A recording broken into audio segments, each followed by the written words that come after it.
ঘরের ভেতর বিছানার ওপর বাবু হয়ে বসে নাইট বাল্বের দিকে এক দৃষ্টিতে তাকিয়েছে মিতুল।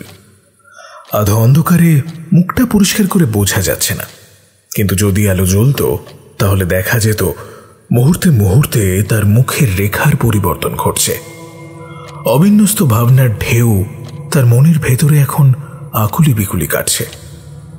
ঠিক এমন সময় ড্রয়িং রুমের ঘড়িতে ঢং করে 1টার ঘন্টা বেজে উঠতেই মুহূর্তের মধ্যেই ঘোর ছিন্ন হয়ে সোজা হয়ে উঠে বসে সে, যেন এই মুহূর্তেরই অপেক্ষা করছিল সে। মিতুল টর্চ লাইটটা নিয়ে ধীর পায়ে বাইরে বেরিয়ে আসে। এই মুহূর্তে তার গন্তব্য ছাদের ঘর। বাবা মায়ের ঘর থেকে সিলিং ফ্যানের ঘটাং ঘটাং শব্দ বেরিয়ে আসছে। মিতুল প্রায় কোনো শব্দ না করে খুব ধীরে ধীরে ছাদে উঠে এলো। যা গরম পড়েছে। দরজাটা খুলে খোলা ছাদে এসে দাঁড়াতেই একটা শীতল হাওয়া মিতুলের পুরো শরীরটাকে ছুঁয়ে গেল। এই মুহূর্তে বাড়িতে অশৌচ চলছে। আজ 4 দিন হলো মিতুলের বড় জেঠুর মৃত্যু হয়েছে। মৃত্যুর সময় গভীর রাত্রি। মেঘলা বৌদি নাকি বুঝতে পারেননি জেঠুর সঙ্গে এই অঘটনটা হুট করে কখন হলো। জেঠুর যে বাড়াবাড়ি রকমের শরীর খারাপ হয়েছে সেটা তারা কেউই জানত না, তাই এই মৃত্যুতে সকলেই অবাক হয়েছে। তবে সকলের অবাক হওয়ার জায়গা অন্যত্র।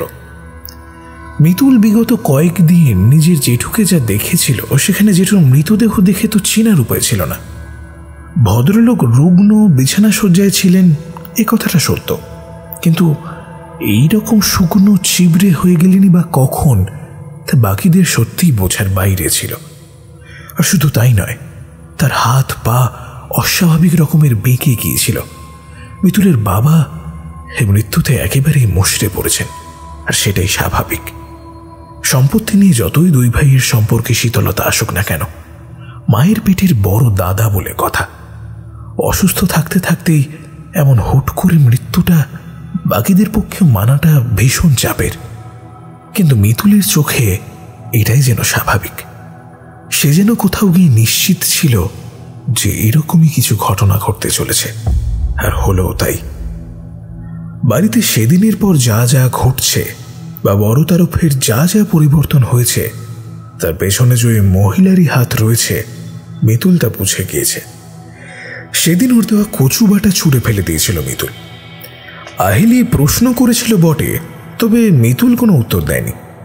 প্রমাণ জোগাড় না করে কিছু বলাটা বা বোঝানোটা খুব বোকামি হয়ে উঠবে। এই মহিলা কে, কি তার আসল পরিচয়, তা খুঁজে বের করতে পারেনি মিতুল।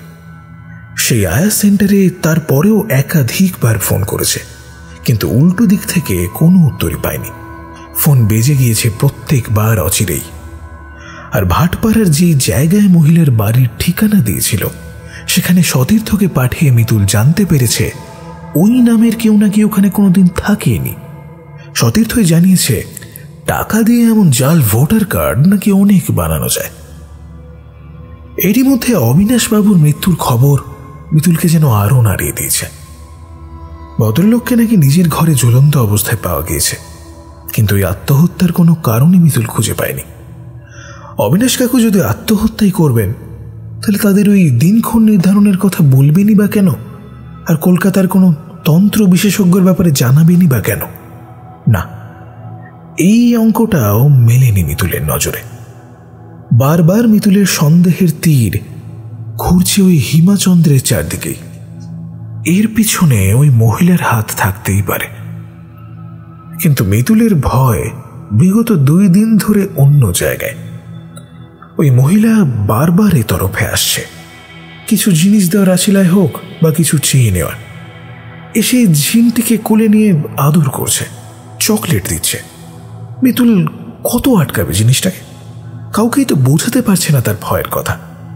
তাও সে আহেলিকে বলেছিল, বৌদি, ঝিনটিকে বেশি ওই তরফে যেতে দিও না, আর পারলে ওই মহিলার থেকে দূরে রেখো। কেন মিতুল, কি হয়েছে? আশেপাশে দেখেও যদি কেউ আসন্ন বিপদের কথা আঁচ করতে না পারে তাহলে তাকে আর কিভাবে বোঝাবে মিতুল? মিতুল কেবল গম্ভীর মুখে মাথা নেড়েছিল। বৌদি, আমার ওই মহিলাকে পছন্দ নয়, তাই জন্য বারবার বলছি। কিন্তু খুব একটা ফল হয়নি এই নিষেধের। তাই মিতুলের একটাই উদ্দেশ্য এই মুহূর্তে, ওই মহিলা যে ঠিক নয় সেটা যেন তেন ভাবে প্রমাণ করে ওকে এই বাড়ি থেকে তাড়ানো।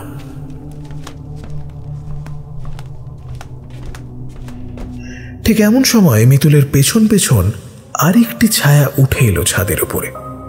মিতু, ছোটদা এসেছিস? হ্যাঁ, মিতুলের সঙ্গে এই রাতের অন্ধকারে ছাদে এসেছে মিতুলের ছোটদা চন্দ্রবিন্দু মিত্র। পুরো ব্যাপারটা নিয়ে মিতুলের যে ভয়, সেটা নিয়ে সে যদি কারোর সঙ্গে আলোচনা করেছে সেটা একমাত্র মিতুলের ছোটদা। মিতুলের অন্যমনস্কতা, চিন্তান্বিত মুখ, এ সমস্ত দেখে যদিও কৌতূহলটা প্রথম চন্দ্রবিন্দুর তরফ থেকেই এসেছিল। মিতুলের জিনিসগুলো লুকিয়ে রাখেনি।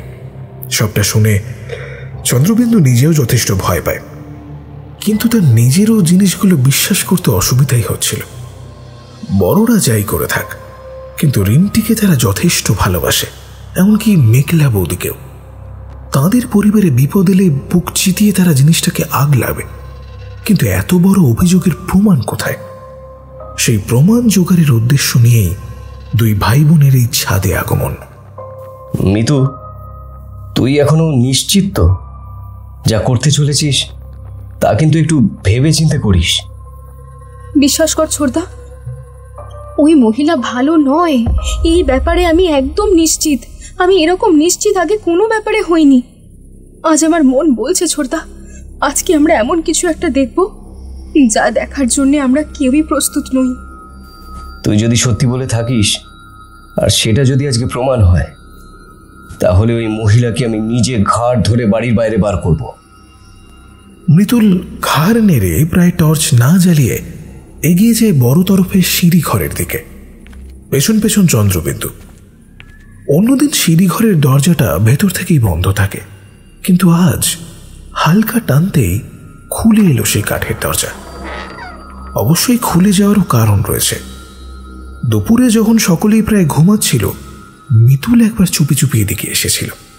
তারপর কেউ যাতে টের না পায় এমনভাবেই ওপরের ছিটকিনির মুখটা বাঁকিয়ে রেখেছিল। সে জানত এই ছাদের দরজা প্রত্যেক দিন সন্ধ্যার পরেই লাগানো হয়, কিন্তু আজ তার করা এই কারসাজির জন্যই মেঘলা ছাদের এই দরজা লাগাতে পারবে না। আর এই সুযোগকে কাজে লাগিয়ে মিতুলরা বড় তরফে চুপি চুপি প্রবেশ করবে। বিগত 3 দিন রাত্রে জানলার সার্সির ফাঁক গলে সে অদ্ভুত এক লাল আলো জ্বলতে দেখেছে এই তরফে। আর শুধু তাই নয়, একটা রিন রিনে সুরও শুনতে পেয়েছে সে। জিনিসটা তার চোখেই ধরা পড়েছে, কারণ ভাগ্যক্রমে তার রুমটা বড় তরফের দিকেই। সে নিশ্চিত গভীর রাতে ওই মহিলা এই বাড়িতে কিছু একটা করছে, কোনো রিচুয়াল বা কোনো উপাচার। সে নিশ্চিত মেঘলাকে ওই মহিলা বশ করেছে, এমনকি জেঠিমাকেও। এরই এক ফাঁকে মিতুল একদিন চুপিসারে দেখে নিয়েছে ওই তরফের ঠাকুর ঘরের বিগ্রহগুলোকে কেউ যেন কালো কাপড় দিয়ে মুড়ে রেখেছে। আর শুধু তাই নয়, ঠাকুরের সিংহাসনে পরিয়ে রেখেছে অজস্র লাল সুতোর প্যাচ, সম্ভবত মন্ত্রপুত। অবিনাশ কাকু ঠিক বলেছিলেন, তাদের এই বাড়ি অশুভজনিতে অবস্থান করছে। তবে মহিলা রিন্টিকে পুরোপুরি বশ করতে হয়তো পারেনি, তার কারণ রিন্টি এখনো বাচ্চা মানুষ। কিন্তু কাল পারেনি মানে আজকে পারবে না তার কি মানে? মিতুল আর তার ছোটদা ছাদের ঘরের দরজাটা ভেজিয়ে দোতলায় নেমে আসে। কাছাকাছি পূর্ণিমা রয়েছে। জাফরি রেলিং ঘেরা বারান্দায় গলে পড়ছে সাদা চাঁদের আলো। সেই আলোতেই মোটামুটি দোতলাটা পরিষ্কার দেখা যাচ্ছে। মিতুল পায়ে পায়ে এগিয়ে যায় সেই মেঘলার রুমের দিকে। নিশ্চয়ই মা মেয়ে ঘুমোচ্ছে, আর তাদের ঘুমের সুযোগ নিয়ে ওই মহিলা উপাচার করছে নিজের ঘরে। কিন্তু মেঘলার ঘরের জানলার কাছে এসেই থমকে যায় মিতুল। তাকে থমকে যেতে দেখে পেছনে দাঁড়িয়ে থাকা মিতুলের ছোটদার ফিসফিসে স্বরে প্রশ্ন ধেয়ে আসে, কিরে দাঁড়িয়ে পড়লি? ঘরের ভেতরকার উল্টো দিকের জানলা গুলে বিছানার ওপর এসে পড়েছে জ্যোৎস্নার আলো, কিন্তু বিছানা ফাঁকা তো। মিতুল টর্চের আলো ফেলে আরো নিশ্চিত হয়। হ্যাঁ, এই তো ঘরের ভেতরে কেউই নেই। কোথায় গেল মামে? কোনো বিপদ হলো না তো? কথাটা ভাবতে ভাবতেই একটা সম্মিলিত কণ্ঠের সুর তাদের কানে ধাক্কা মারে। শব্দটা একতলা থেকে আসছে, কিন্তু ওটা সত্যি গান নাকি সুর করে মন্ত্রপাঠ? নিজের ভেতরে ভেতরে শিউরে ওঠে মিতুল। কিসের শব্দ ওটা মিতু? কে কে কে গান করছে? তোকে আমি এর কথাই বলেছিলাম, তবে ওটা গান নয়, ওটা মন্ত্রপাঠ। আর দেরি না করে মিতুল পা চেপে চেপে সে আবারও সিঁড়ির কাছে এগিয়ে যায়। চন্দ্রবিন্দুরও সাবধানী পদক্ষেপ। টর্চের আলো জ্বালানো যাবে না, যদি আলোর আভাস পেয়ে মহিলা সতর্ক হয়ে যায়। মিতুল তার ছোড়দাকে নিয়ে খুব সাবধানে একতলায় নেমে দাঁড়ানো মাত্রই সেই তীব্র ঝাঁঝালো আতরের গন্ধটা তাদের দুজনেরই নাকে একসঙ্গে ধাক্কা মারে। এই মুহূর্তে গন্ধটা যেন আরো কয়েক গুণ বেশি হয়ে একতলার বাতাস ভারী করে তুলেছে। গন্ধটা চিনতে পারছিস ছোটদা?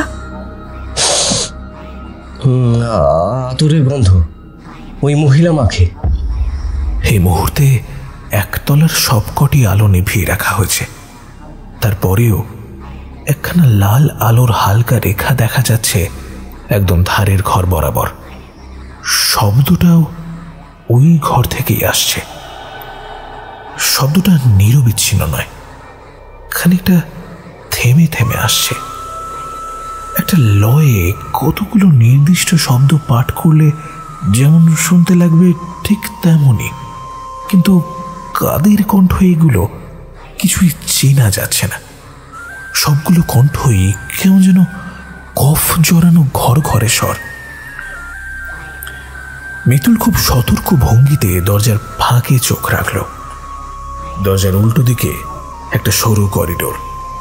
করিডোরের শেষ মাথায় একটা দরজা, সেটা আলতো ভেজানো হলেও তার ভেতর থেকে লাল আলোর আভা বাইরের করিডোরে এসে পড়ছে। এমন সময় ভেতরের ঘরে একটা ছায়া সরে গেল যেন। ছোটদা, খুব সাবধান। কথাটা বলেই প্রায় শব্দ না করে দরজার পাল্লাটা খুব সাবধানে খুলে করিডোর বরাবর এগোতে লাগলো দুজনে।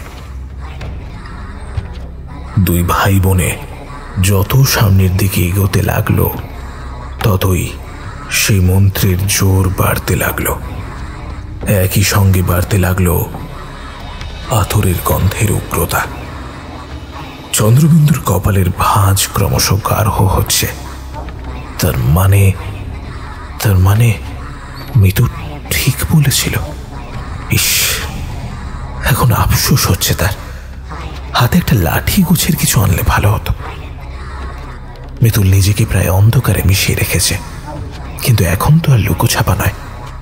জেঠু জেঠিমার সুবিধের জন্য এই ঘরটা ওই হেমাচন্দ্রের জন্যই রেখেছিল মেঘলা বৌদি।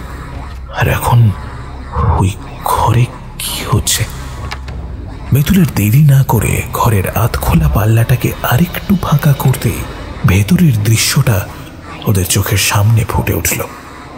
আর ঘরের ভেতরের দৃশ্যটা দেখে এক সাংঘাতিক ভয় একই সঙ্গে চেপে ধরল ওদের দুই ভাই বোনকে। হে কি দেখছে তারা? এসব কি হচ্ছে? ঘরের ভেতরকার আসবাবগুলো কবে যেন সরিয়ে ফেলে পুরো ঘরটা ফাঁকা করা হয়েছে। ঘরটা এমনিতেই বেশ বড়, তার উপর আসবাব সরানোর ফলে আরো বড় লাগছে ঘরটা। ঘরের মেঝেতে লাল রক্ত দিয়ে একটা ত্রিভুজ আঁকা হয়েছে, আর ত্রিভুজের তিনটি মাথায় তিনটে মোমবাতি জ্বালানো, যার শিখাগুলো এই মুহূর্তে অদ্ভুতভাবে লাল রঙের আলো ছড়াচ্ছে। ত্রিভুজের ঠিক বাইরে ওদের দিকে পিঠ করে বসে রয়েছে দুজন মহিলা পদ্মাসনে, হাত দুটো হাঁটুর ওপর মিলে রাখা। শরীর দেখেই বোঝা যাচ্ছে তাদের মধ্যে একজন মিতুলের জেঠিমা আর একজন মেঘলা। সুর করে মন্ত্রপাঠ ওদেরই গলার ভেতর থেকে বেরিয়ে আসছে, কিন্তু মিতুল আর চন্দ্রবিন্দুর দৃষ্টি ওদের ছাপিয়ে ত্রিভুজের ভেতর গিয়ে পড়ছে। ত্রিভুজের ঠিক মাঝ বরাবর শুয়ে রয়েছে রিন্টি। প্রচন্ড ভয়ে ঠকঠক করে কাঁপতে থাকা মেয়েটার খোলা চোখ ঠিক তার মাথার ওপর নিবদ্ধ। একটা শরীর ঠিক তার মাথার কয়েক ফুট উপরে শূন্যে ভেসে রয়েছে। নারী দেহ, পরনে এক ফোঁটা সুতোও নেই। তার বদলে সারা দেহে আঁকা রয়েছে নানান রকমের চিহ্ন। হাত দুটো দেহের দুই পাশে ছড়ানো। মুখ দেখে বোঝা যাচ্ছে না, কারণ মাথার ঘন চুল পুরো মুখে পেঁচিয়ে রয়েছে। শুধু তাই নয়, সেই চুল অজস্র কালনাগের মতো পেঁচিয়ে ধরেছে সেই নারীর পুরো শরীরটা। এই নারী কোনো মানুষ নয়, এ নিশ্চয়ই সেই ডাকিনী। মিতুল বিস্ফারিত নয়নে দেখল শরীরটা ধীরে ধীরে মেঝেতে নেমে দাঁড়ালো রিন্টির একেবারে মাথার কাছে। তারপর ধীরে ধীরে রিন্টির মাথার কাছে উবু হয়ে বসতেই মিতুলের ছোড়দা মিতুলের কাঁধটা খামচে ধরল। তার ভয় পাওয়া চোখের দৃষ্টি ওদের পেছনের দেওয়ালে, যেখানে প্রজ্বলিত মোমবাতির লাল আলোর আভায় সেই নারীর এক ছায়া তৈরি হয়েছে। কিন্তু কিন্তু ওটা কিসের ছায়া? একটা ভয়ঙ্কর শরীর, যার কাঁধের দুই পাশ থেকে বেরিয়ে আসছে একাধিক হাত, যার মাথার চুলগুলো সাপের ফনার মতো ঊর্ধ্বাকাশে উঠে যেতে চাইছে। নারীর এখনো মুখ দেখা যাচ্ছে না, চুল পুরো মুখটা ঢেকে রয়েছে। আচমকা রিন্টি ভয় পেয়ে চিৎকার করে উঠল,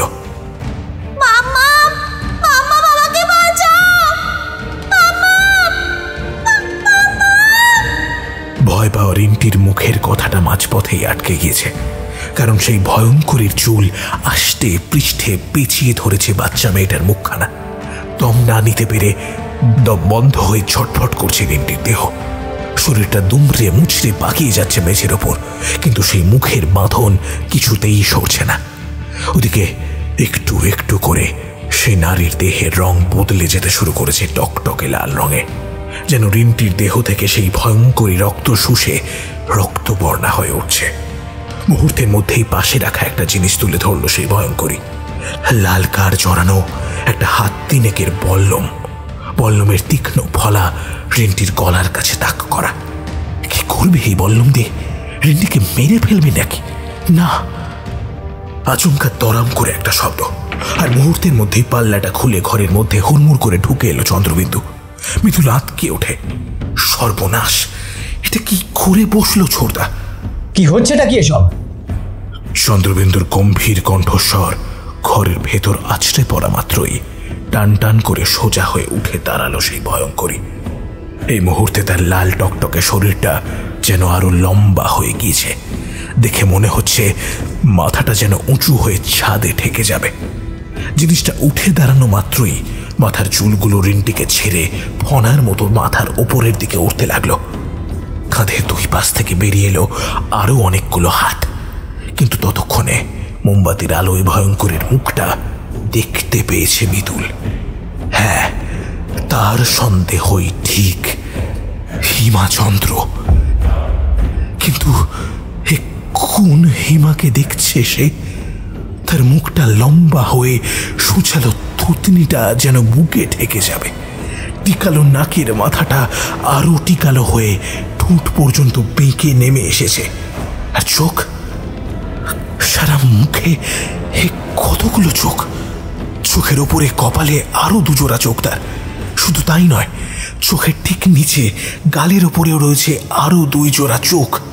ওদেরকে দেখেই ঠোঁটের রেখাটা বেঁকে আকর্ণ বিস্তৃত একটা হাসি খেলে গেল তার মুখে। আর সেখানেই দেখা গেল চিরুনির দাঁড়ার মতো সরু সরু তীক্ষ্ণ দাঁতের শাড়ির ফাঁক গলে লকলক করছে মাঝখান থেকে চেরা কালো জিহ্বাখানা। কি ভয়ঙ্কর লাগছে তাকে দেখতে। মিতুলের জেঠিমা আর বড় বৌদি পাথরের মতো স্থির, এমনকি রিন্টিও। এই ভয়ঙ্করীকে দেখে চন্দ্রবিন্দু নিজেও কি ভয় পায়নি? পেয়েছে, কিন্তু তার ভয় তো দেখালে চলবে না। ছেড়ে দাও ওদের, আর এক্ষুনি ওই জায়গা ছেড়ে চলে যাও, নইলে। আচমকা মিতুলের জেঠিমার মেঘলার গলার ভেতর থেকে বেরিয়ে এলো খড়খড়ে স্বর, একই সঙ্গে। মিতুল মুহূর্তেই বুঝল এরা সবাই বশ হয়ে গিয়েছে এই ডাকিনীর। চন্দ্রবিন্দু ঘাড় ঘুরিয়ে কিছু না পেয়ে শেষে দরজার আড়াল থেকে কাঠের বাটাম হাতে তুলে নিল। এটা মূলত খিলের মতো দরজা আটকানোর কাজে ব্যবহৃত হয়। আবারও দুজনের গলার ভেতর দিয়ে সেই ঘরঘরে আওয়াজ। হিমা এদের মাধ্যমে কথা বলছে যেন। তোমার পরিকল্পনা ব্যর্থ হয়ে গিয়েছে হিমা। আর ছদ্মবেশে এই বাড়িতে ঢুকে কি ভেবেছিলে তুমি আমাদের পরিবারটাকে এইভাবে শেষ করবে? কিন্তু তুমি ধরা পড়ে গেছো হিমা। তোমার আর কোনো মায়া এখানে কাজ করবে না। তোমাকে এই বাড়ি থেকে আমি আজকেই তাড়িয়ে দেব। আমার তাড়ানো এত সহজ নয়, এত সহজ নয়। কথাটা বলার সঙ্গে সঙ্গেই মিতুল দেখল সেই ভয়ঙ্করীর মাথার ওপরে উড়তে থাকা চুলগুলো আচমকাই তীব্র বেগে ধেয়ে এলো চন্দ্রবিন্দুর দিকে। চন্দ্রবিন্দু হাতের কবজি ঘুরিয়ে সেই কাঠের বাটাম চালাতে লাগলো, কিন্তু এক অলৌকিক শক্তির সঙ্গে ও পারবে কেমন করে? মুহূর্তের মধ্যে ভয়ঙ্করীর অজস্র চুল তাকে অজগরের মতো আপাদ মস্তক পেঁচিয়ে ধরল। শুধু পেঁচিয়েই ধরল তা নয়, একটু একটু করে সেই প্যাঁচ ক্রমশ শক্ত করতে লাগলো। পরক্ষণেই চন্দ্রবিন্দুর হাত থেকে খসে পড়ল সে কাঠের হাতিয়ার। গলায় চুলের প্যাঁচ ভয়ঙ্কর ভাবে চেপে বসেছে তার। চন্দ্রবিন্দু শ্বাস নিতে পারছে না। একটা কোঙানির মতো আওয়াজ বেরিয়ে আসছে তার গলা থেকে। মিতুল লাল আলোতেও স্পষ্ট দেখতে পাচ্ছে তার ছোড়দার চোখ উল্টে গিয়ে সারা মুখ আস্তে আস্তে লাল হয়ে উঠছে। আর কিছুক্ষণ এইভাবে চলতে থাকলে ছোড়দা আর বাঁচবে না। ছাড়, ছেড়ে দে, ছেড়ে দে আমার ছোটদাকে, নইলে আমি বাড়ির সকলকে ডেকে আনবো। সে তুই এমনিতেও ডাকবি, কিন্তু যতক্ষণে তুই ওদের ডাকবি ততক্ষণে সব শেষ হয়ে যাবে।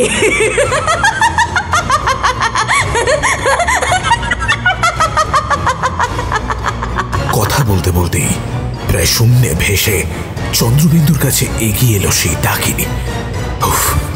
কি ভয়ঙ্কর লাগছে তাকে। এই মুহূর্তে একেবারে চন্দ্রবিন্দুর মুখোমুখি শূন্যে ভাসছে হিমা। চুলের প্যাঁচ আরো শক্ত হয়ে চেপে বসেছে তার সারা শরীরে, এতই শক্ত যে চন্দ্রর মনে হচ্ছে তার হাড়গুলো পর্যন্ত গুঁড়ো গুঁড়ো হয়ে যাবে। মিতুলের চোখ ফেটে জল বেরিয়ে আসছে। সে কি করবে, কি করবে সে? এই ভয়ঙ্করী তার ছোড়দাকে মেরে ফেলবে। মেঘলা বৌদি, জেঠিমা, তোমরা ওঠো, কিছু একটা করো। এইভাবে চুপ করে বসে থেকো না। যতই চিৎকার কর, তোর আওয়াজ ওদের কান পর্যন্ত যাবে না, না এই ঘরের বাইরে যাবে। সবটাই মায়া, ডাকিনী বিদ্যার মায়া। আজ পর্যন্ত যাদেরই বাড়িতে গিয়েছি এই মায়া ব্যর্থ হয়নি। মানে তুই কি মনে করছিস এসব তোর বাড়িতেই প্রথম হচ্ছে? কত পরিবার যে হারিয়ে গেল এইভাবে, তাদের কোনো খোঁজ নেই। একবার কোনো বাড়িতে ঢুকে পড়তে পারলেই হলো। এক একজনের প্রাণ শক্তি তো আমাদের বাঁচিয়ে রাখে বছরের পর বছর। পরিবারে যত বেশি সদস্য তত বেশি শক্তি সঞ্চয়। এক এক করে এমন ভাবে মরবে যে কারোর সন্দেহই হবে না। তবে আমার সবচেয়ে পছন্দ হলো বাচ্চারা। ওদেরই তো আগে খায়, কিন্তু এই বাড়ির ব্যাপারটা একটু আলাদা।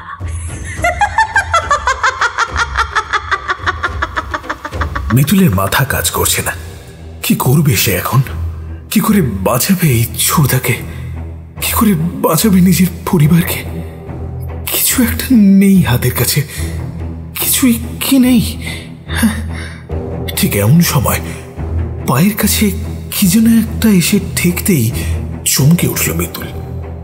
সেই বল্লমটা যেটা দিয়ে একটু আগে রিন্টিকে খুন করার চেষ্টা করছিল হিমা। মিতুল মুখ তুলে দেখল রিন্টি এরই ভাগে কখন যেন সেই ত্রিভুজের ভেতর উঠে বসেছে। রিন্টি তাহলে এটা ছুড়ে দিয়েছে, কিন্তু এটা দিয়ে কি করবে সে? উত্তর মিলল অচিরেই। রিন্টি ভয়ের তো চোখে ওই বল্লমের দিকে ইঙ্গিত করে নিজের গলায় আঙুল ঠেকালো। ওদিকে একটু একটু করে সেই চুলের বাঁধনে নেতিয়ে পড়ছে চন্দ্রবিন্দু। এক মুহূর্ত সময় ব্যয় না করে মিতুল তুলে নিল বল্লমটা।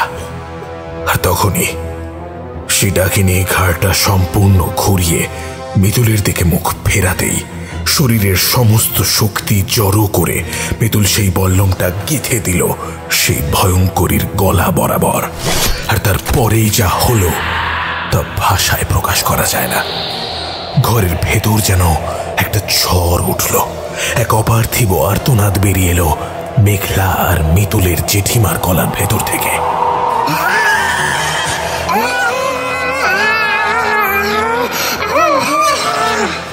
চুলের বাঁধন আলগা হতেই মেঝেতে খসে পড়ল চন্দ্রবিন্দুর দেহটা।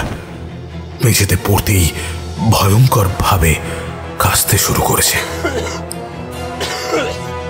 কিন্তু মিতুলের দৃষ্টি সামনের দিকে। হিমার সেই ভয়ঙ্কর দেহটা জুড়ে যেন প্রলয় ঘটছে।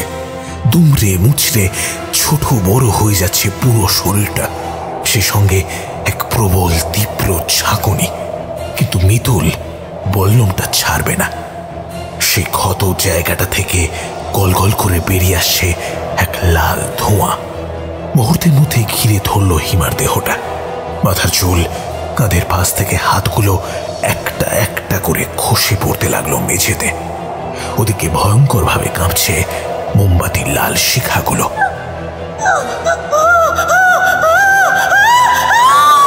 আচমকা রিন্টির গলার ভেতর থেকে এক অপার্থিব চিৎকার, আর মুহূর্তের মধ্যেই মোমবাতির আলো নিভে গিয়ে সম্পূর্ণ ঘরটা ভরে উঠল নিকষ অন্ধকারে।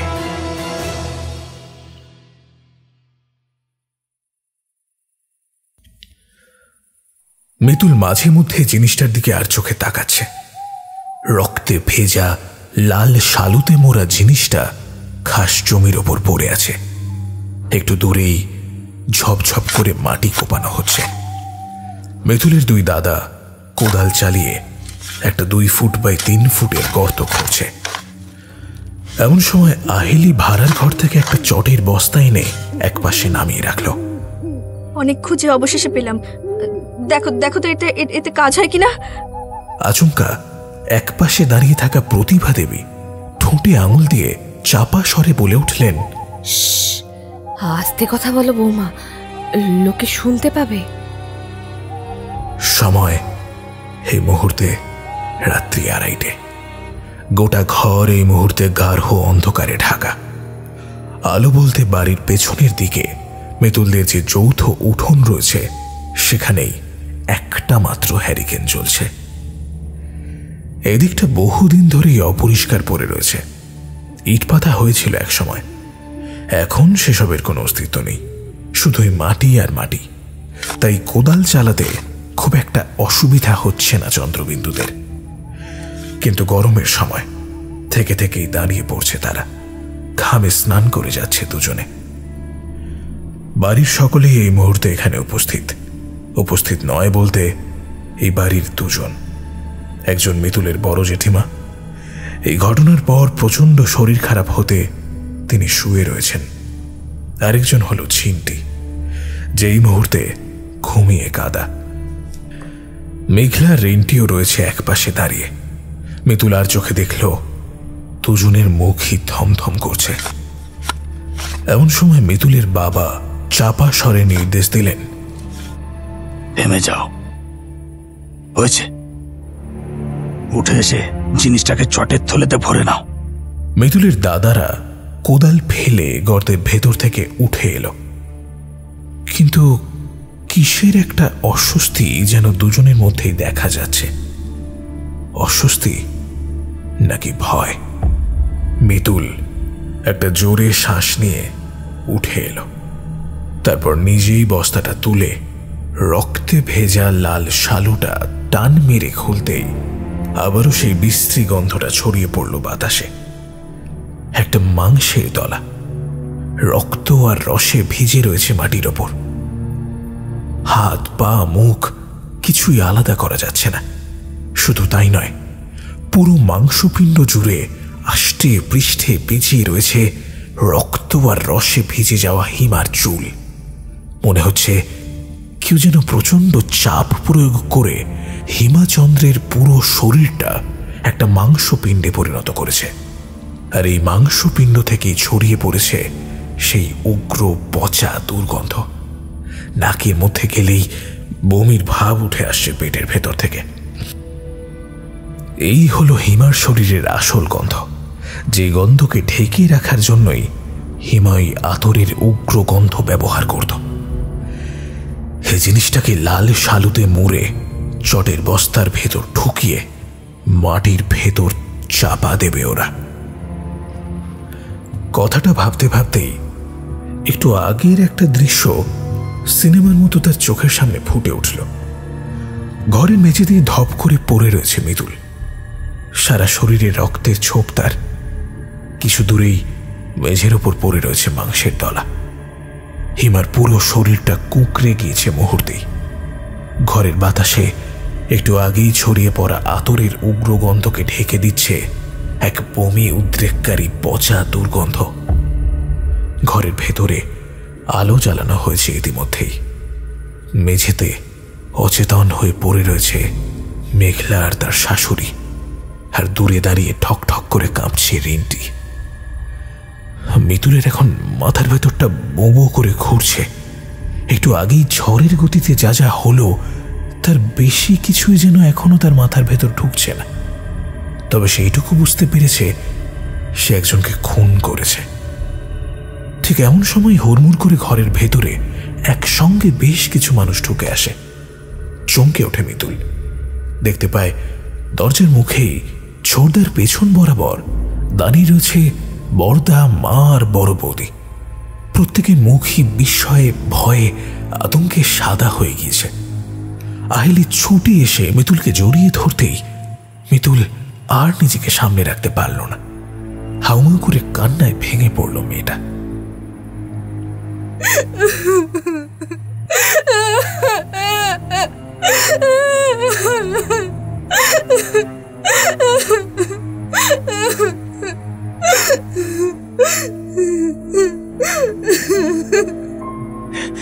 এসব কি ছোট? এসব কি? আমি তো এখনো নিজের চোখকে বিশ্বাস করতে পারছি না। আমিও প্রথমে মিতুর কথা বিশ্বাস করিনি বর্দা, কিন্তু একটু আগে নিজের চোখে যা দেখলাম এরপর আমি সত্যি বিশ্বাস করি। মিতুলের বাবা ঢুকলেন ওদেরই ঢোকার এক মুহূর্ত পরে। খানিকটা ভয়ে ভয়ে রক্ত রস মাখা সেই মাংসপিণ্ডের দিকে নির্দেশ করলেন। ওটাই কি?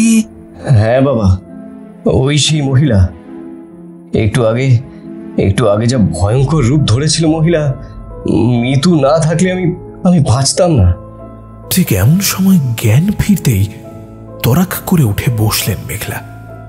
মেঘলার শাশুড়িও এক প্রকার কাস্তে কাস্তেই উঠে বসলেন। দুজনের চোখেই অপার বিস্ময়। দুজনই যেন ভয়ঙ্কর কোনো ঘুম ভেঙে উঠে বসেছেন।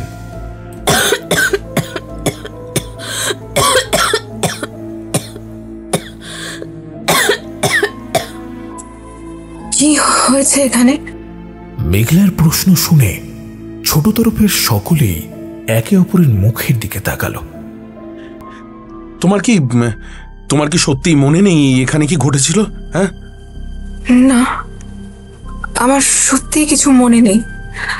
মাথাটা কেমন ভার হয়ে আছে, যেন কোনো চোট পেয়েছিলাম মাথায়, কিন্তু কিছুতেই মনে করতে পারছি না কি ঘটেছিল। ভাই মিতুল, কি হয়েছে এখানে? চন্দ্রবিন্দু দেরি না করে পুরো কথাটা সবিস্তারে বর্ণনা করল। আর এরই মাঝে বড় জেঠু মারা গিয়ে 3 দিন হয়ে গিয়েছে সেটা জেনে জেঠিমা যেন পুরো পাথরের মতো হয়ে রইলেন। তারা হিমার এতই ভয়ঙ্কর বশে ছিলেন যে এখানে দাঁড়িয়ে তারা এটা বুঝতেই পারেননি যে কত বড় সর্বনাশ হয়ে গিয়েছে। বাপি, এখন তাহলে আমরা কি করব বলো তো? পুলিশে খবর দেব? বড়দার মুখ থেকে পুলিশের কথা শুনে চমকে উঠল মিতুল। না, পুলিশে খবর দিলে হবে না।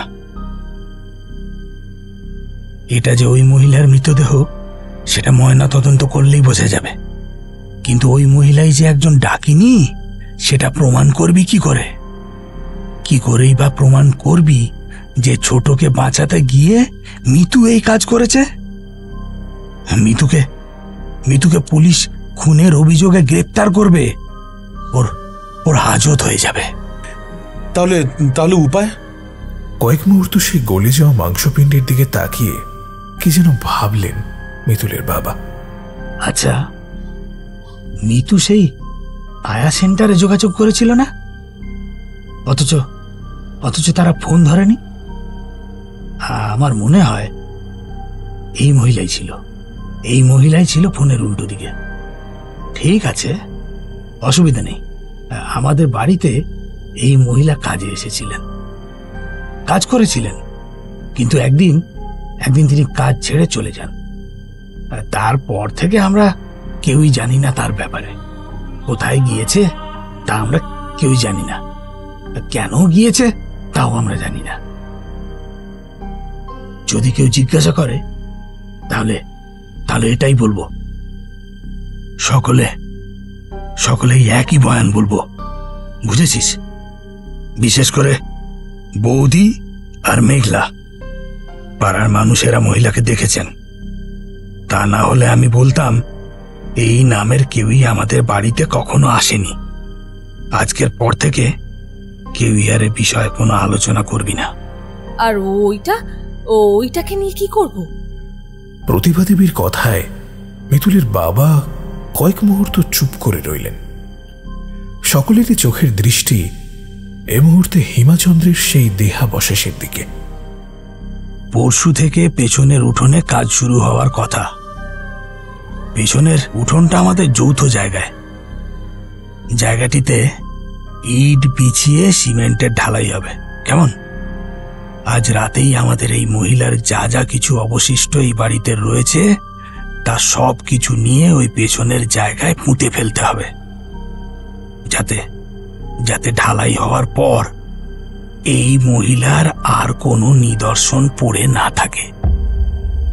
পুরো জিনিসটা যেমন হুট করেই মিতুলের চোখের সামনে এসেছিল, ঠিক তেমন করে হুট করেই তার চোখের সামনে থেকে সরে যায়। মিতুল দ্রুত হাতে আবারও পুরো জিনিসটা লাল শালুতে মুড়ে চটের ছেঁড়া বস্তার ভেতরে ভরে মুখটা লাগাতে যেতেই বর্দার ছোড়দা এগিয়ে আসে। উফ, কি বিশ্রী গন্ধ! গুমুট করে আছে চারিদিক, এক ফোঁটাও হাওয়া নেই। কি জানে বৃষ্টি নামবে হয়তো। বস্তা সহ জিনিসটা গর্তের ভেতরে ছুঁড়ে ফেলতেই সোজা হয়ে দাঁড়ালো দুই ভাই। মিতুল এরই ফাঁকে মহিলার ব্যবহৃত জিনিসগুলো এক এক করে গর্তের ভেতরে চালান করতেই চন্দ্রবিন্দুর প্রতিপদ কোদাল হাতে ঝপঝপ করে মাটি ফেলতে লাগলো গর্তের ভেতরে। কিছুক্ষণের মধ্যে দেখা গেল গর্তটা প্রায় পুরোপুরি বুঝে এসেছে। দুই ভাই কোদাল ফেলে ভয়ঙ্করভাবে হাঁপাচ্ছে। একটু আগেই কি ঘটলো আমরা সেটা ভুলে যাব আজকের পর। বাঁচতে চাইলে এই ঘটনার উল্লেখ কখনোই কারো কাছে করব না আমরা, সে আমাদের যতই কাছের মানুষ হোক না কেন। একটা অভিশাপ এসেছিল আমাদের বাড়িতে, যার চিহ্ন আজকের পর থেকে মুছে ফেলা হলো। বাবা, ওগুলো কি? আচমকা কথার মাঝেই আহিলি অন্ধকার আকাশের দিকে তাকিয়ে বিড়বিড় করে উঠতেই মুহূর্তের মধ্যেই সকলে তাকায় সেই দিকে। আকাশে ওগুলো কি? শকুন। আকাশে চাঁদ রয়েছে, আর সেই চাঁদের আলোয় স্পষ্ট দেখা যাচ্ছে ঠিক তাদের মাথার উপরেই চক্রাকারে আবর্তিত হচ্ছে এক ঝাঁক পাখি। কোনো রাতচোরা পাখি এমন সময় আকাশে উড়ে না দল বেঁধে। শকুন যেমন শিকারের আশায় তার মাথার উপর চক্রাকারে আবর্তিত হয়, এও খানিকটা তেমনই। কিন্তু শকুন তো রাতে এমন করে ওড়ে না, আর সে তো নিজের শিকারের মাথার উপরে এমন করে ঘোরে। কিন্তু এরা এখন কার শিকারের মাথার উপর ঘুরছে?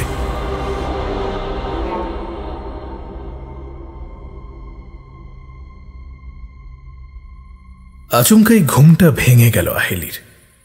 আর ঘুমটা ভেঙে যাওয়া মাত্রই এক মুহূর্তের জন্য একটা পরিচিত গন্ধ তার সমস্ত সত্তা যেন আচ্ছন্ন করে নিল। সেই আদরের গন্ধ। হিমাচন্দ্রের গা থেকে এই গন্ধই ছাড়ত। এই গন্ধ এখানে কি করছে? তরাক করে নিজের বিছানায় উঠে বসলেন আহিলি দেবী। একটা জোরে শ্বাস টেনে তিনি গন্ধটা নেওয়ার চেষ্টা করলেন, কিন্তু এই মুহূর্তে তিনি আর পাচ্ছেন না সেই গন্ধ। অথচ একটু আগেও স্পষ্ট টের পেয়েছেন সেই গন্ধ। ঘরের ভেতরে একটা হলুদ রঙের 0 পাওয়ারের নাইট বাল্ব জ্বলছে। পাশ থেকে প্রতিপদর ঈষৎ নাক ডাকার আওয়াজ পাওয়া যাচ্ছে। আহিলি ঘাড় ঘুরিয়ে দেখে মেয়ে ঝিনটিকে বুকে জড়িয়ে তার বাবা গভীর ঘুমে আচ্ছন্ন। আহিলি বিছানায় বসে রইলেন কয়েক মুহূর্ত। তাহলে কি তিনি ভুল বুঝলেন? হতেই পারে, বাড়ির যে অবস্থা। মেঘলার শাশুড়ি অর্থাৎ বড় তরফের জেঠিমাকে গত পরশুদিন থেকে খুঁজে পাওয়া যাচ্ছে না। পেছনের উঠানটা ঢালাই করে বাঁধাই করবার ঠিক পরের দিন, অর্থাৎ মূল ঘটনার 3 দিন পরেই একটা বাতের ব্যথায় কাবু মানুষ, যার নড়তে চড়তে অন্যের সাহায্য লাগে, এরকম একটা মানুষ হুট করে বাতাসে উবে গেলেন। পরশুদিন সকালেই দেখা যায় তার বিছানা খালি, সদরের দরজা হাট করে খোলা। মেঘলা জানিয়েছেন এই কয়েকদিন নাকি জ্বরেও ভুগছিলেন। এই অবস্থাতে একজন মানুষ এইভাবে না বলে কোথায় যেতে পারেন? ইতিমধ্যে পুলিশে খবর দেওয়া হয়েছে বটে, কিন্তু তারাও ঠিক বুঝে উঠতে পারছেন না বিষয়টা।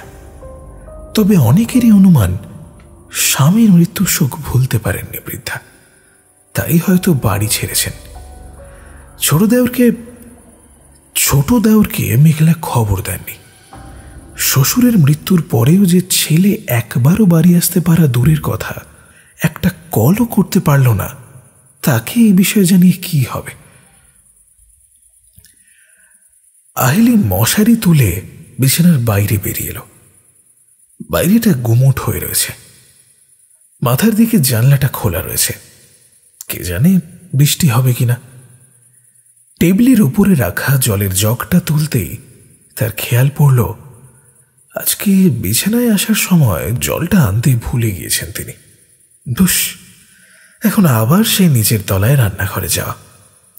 বিরক্ত মুখে জগটা হাতে নিয়ে দরজার ছিটকানি খুলে বাইরে বেরিয়ে এলেন। দরজার বাইরে বেরোতেই দোতলার বৈঠকখানা, এক পাশে মিতুলের ঘর, যার দরজাটা এখন বন্ধ।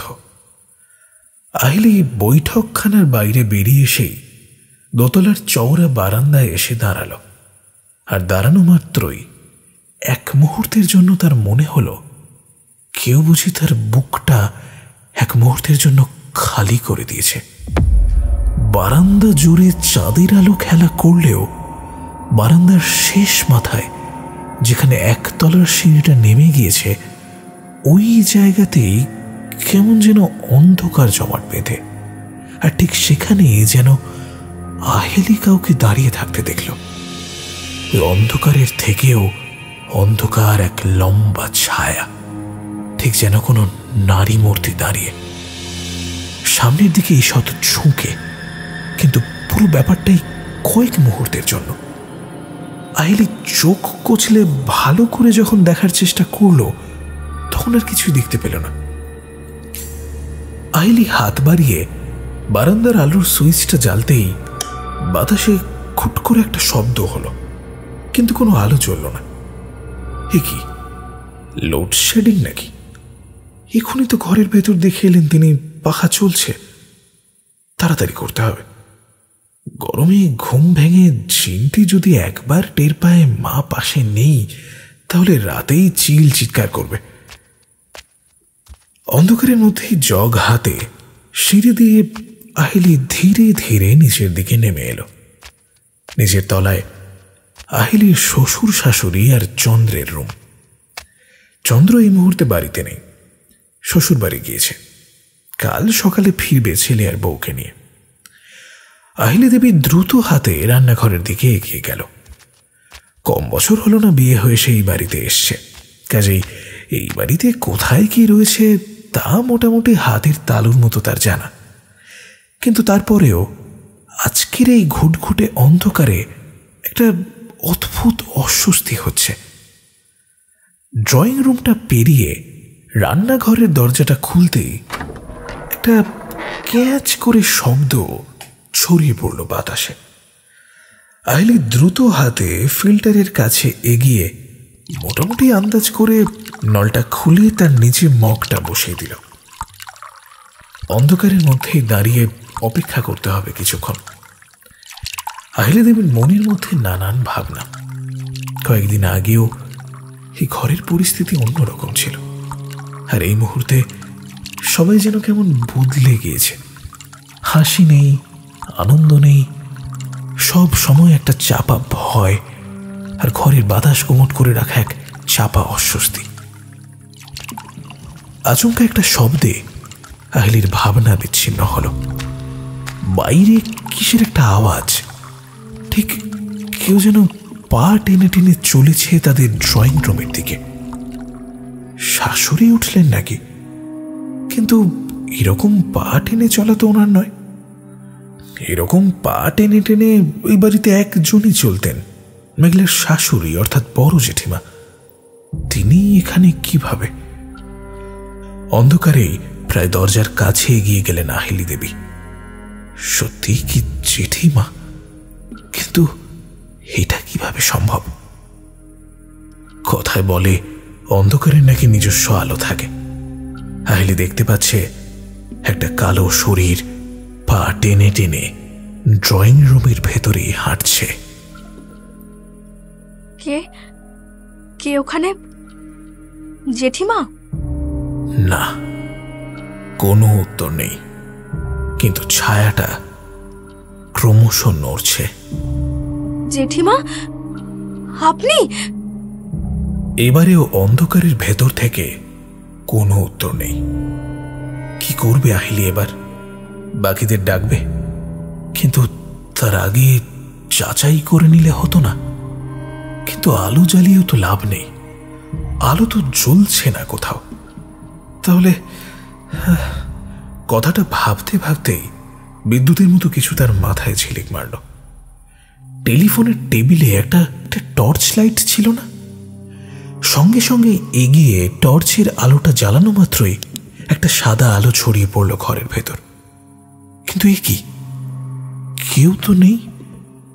হ্যাঁ, আলো জ্বালানো মাত্রই আহিলির সারা মুখে বিস্ময়, অথচ তিনি একটু আগেই দেখেছেন একটা ছায়ামূর্তি। ঠিক এমন সময় হাতের টর্চের আলোটা দপদপ করে উঠতেই আহিলির কাঁধের উপর কেউ একটা বরফ শীতল হাত রাখল।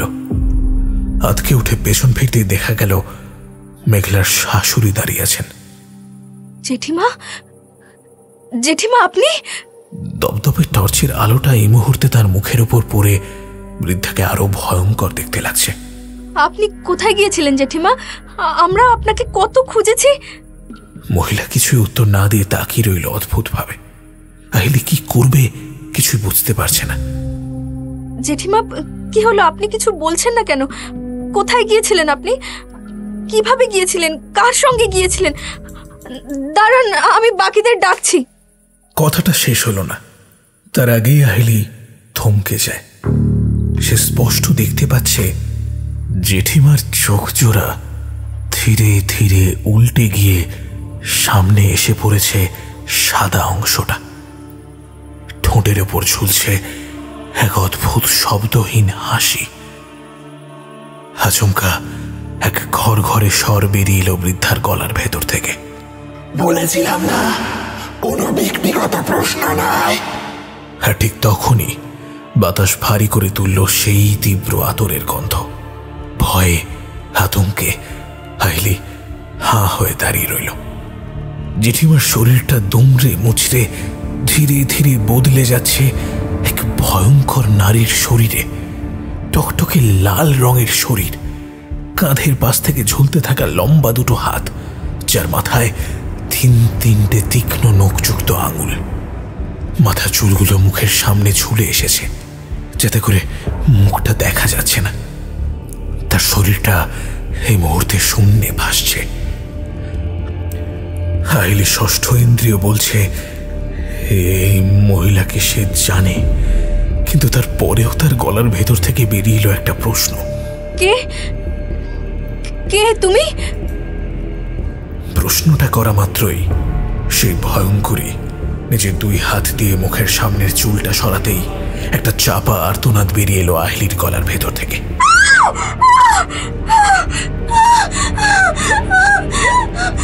কিন্তু তা বাতাসে ছড়িয়ে পড়বার আগেই দক্ষরে টর্চের আলোটা একেবারে নিভে পুরো ঘরটা ঘুটঘুটে অন্ধকারে ভরে উঠল।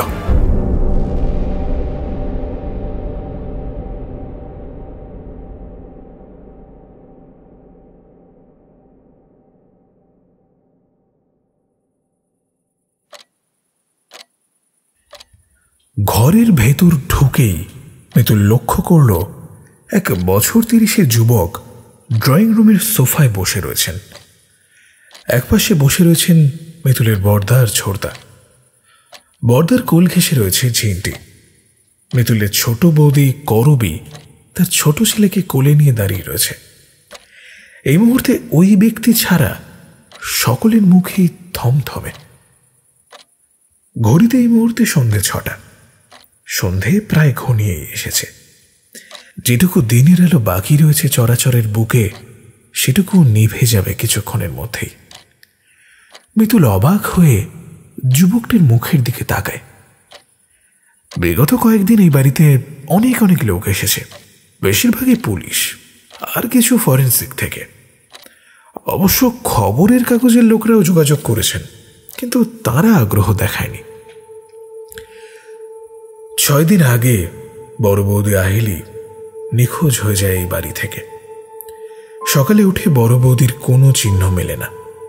ফিল্টারের জল পরে রান্নাঘরের মেঝে ভেসে যাওয়ায় বোঝা গিয়েছিল বড় বৌদি রাত্রে জল নিতে নেমেছিল দোতলা থেকে, কিন্তু তারপরেই তার আর কোনো খোঁজ পাওয়া যায়নি। ঘরের মেন দরজা ভেতর থেকেই বন্ধ ছিল, তাই তার বাড়ির বাইরে যাওয়ার প্রশ্নই নেই। এই নিয়ে একটা ভয়ঙ্কর টেনশন তো ছিলই, কিন্তু পরশুর আগের রাত থেকে আবার প্রতিভা দেবীকে খুঁজে পাওয়া যাচ্ছে না। সন্ধ্যার পরে কি একটা করতে ছাদে উঠেছিলেন তিনি, নেমে আসেননি। তারপর রাতেই পুলিশের আগমন, কিন্তু একইভাবে তারও কোনো হদিশ পাওয়া যাচ্ছে না। দুশ্চিন্তায় মিতুলের বাবা বিছানায় আশ্রয় নিয়েছেন। বাড়ির ভেতর থেকে মানুষগুলো এইভাবে কর্পূরের মতো উবে যাচ্ছে, আর কেউই কিছু করতে পারছে না। কোথায় যাচ্ছে, কি করে যাচ্ছে, কেনই বা যাচ্ছে, সবকিছুই বাকিদের বোঝার বাইরে। পুলিশেরা নিজেরাও যেন পঙ্গু হয়ে গিয়েছে এই বিষয়ে। নিরাপত্তার কথা ভেবে 2জন কনস্টেবল মোতায়েন করা হয়েছে বাড়ির মেন গেটে, কিন্তু মিতুল নিশ্চিত এর থেকে কোনো উপকারী হবে না।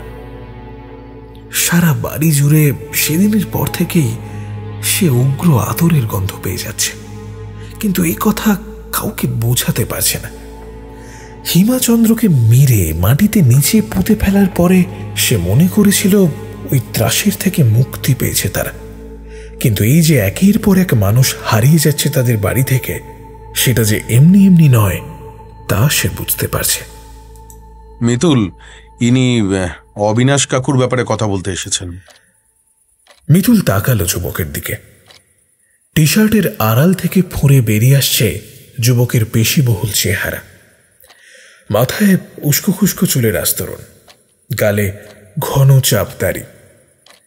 ভিড়ে বেরোলে এরকম সাধারণ চেহারার যুবক আমরা হামেশাই দেখতে পাই, কিন্তু তারপরেও একটি জিনিস তাকে বাকি 5 জনের থেকে আলাদা করে, তা হলো রুদ্রাক্ষের মালা। হ্যাঁ, ডান হাতের কবজি থেকে কনুই পর্যন্ত জড়ানো একটি রুদ্রাক্ষের মালা। মিতুল অবাক হয়। রুদ্রাক্ষের মালা সে তো গলায় পড়তে দেখেছে, কিন্তু এইভাবে হাতে। নমস্কার, আমার নাম পলাশ। আমি অবিনাশ কাকুর ব্যাপারে কিছু কথা বলতে এসেছি। অবিনাশ কাকু? হ্যাঁ, উনি আমার গুরুদেবের বন্ধু। আপনি কোথায় থাকেন? মিতুল টের পাচ্ছে তার বুকের ভেতরটা উত্তেজনায় ঢিপ ঢিপ করতে শুরু করেছে। একটা একটা আশার আলো সে দেখতে পাচ্ছে। কলকাতায় আসলে আমি কয়েকদিন একটু বাইরে ছিলাম। ফেরার কথা যবে ছিল তার কিছুদিন পরে আমি বাড়ি ফিরেই জানতে পারি অবিনাশ কাকু ফোন করেছিলেন, খুব দরকারি নাকি কিছু কথা রয়েছে। কিন্তু আমি ফোন করেই জানতে পারি তিনি নাকি আত্মহত্যা করেছেন। আমি অবিনাশ কাকুকে যতটুকু জানি আত্মহত্যা করবার মতো মানুষ তিনি নন। আমি দেরি না করে হাতের কাজগুলো গুছিয়ে তার বাড়িতে আসি, আর বাড়িতে প্রবেশ মাত্রই আমি খুব ক্ষীণ একটা আতরের গন্ধ পাই। আমি স্পষ্টতই বুঝতে পারি এই গন্ধ কোনো সাধারণ গন্ধ নয়। এক নিষিদ্ধ গন্ধকে ঢাকা দেওয়ার উদ্দেশ্যেই এই আতরের গন্ধ ব্যবহার করা হয়েছিল। অবিনাশ কাকুর সঙ্গে তার ভাইয়ের সম্পর্ক কখনোই ভালো ছিল না, কিন্তু এখানে তিনি আমায় সাহায্য করলেন। তিনি জানালেন যে এই রাত্রে অবিনাশ কাকু মারা গিয়েছেন, সেদিন সকালে নাকি তিনি এই বাড়িতে এসেছিলেন। এখানে নাকি কিছু দুর্ঘটনা ঘটেছিল। আমি তার থেকে ঠিকানা জোগাড় করে এই বাড়িতে আসি, আর আসা মাত্রই আমার চেতনা আচ্ছন্ন করে ফেলে একটা উগ্র আতরের গন্ধ। হ্যাঁ, আতরের গন্ধ। বাড়ির চৌকাঠে পা রেখেই আমার বুঝতে সময় লাগে না যে এই বাড়িতেই এমন কিছু আছে যা অবিনাশ কাকুর মৃত্যুর জন্য দায়ী। আপনার পরিচয়টা ঠিক, মানে আপনি কি করেন? আপনি আমায় প্যারানর্মাল ইনভেস্টিগেটর বলতে পারেন, আবার আতি ভাষায় আমায় গুণিন বলতে পারেন। আমার কাজ মূলত অপশক্তি প্রতিহত করা।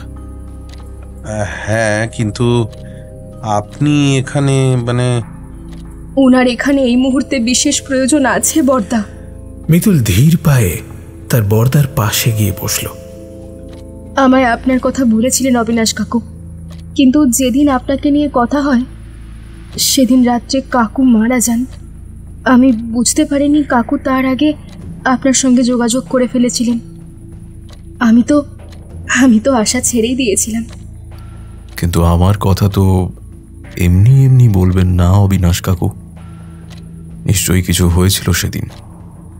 আর এই যে পুরো বাড়িতে আমি ভীষণ খারাপ কিছুর আভাস পাচ্ছি, সেটাই বা কেন? খুলে বলুন সবটা। মিতুল একটা জোরে শ্বাস ছেড়ে বিড়বিড় করে বলতে শুরু করলো প্রথম থেকে সব কিছু।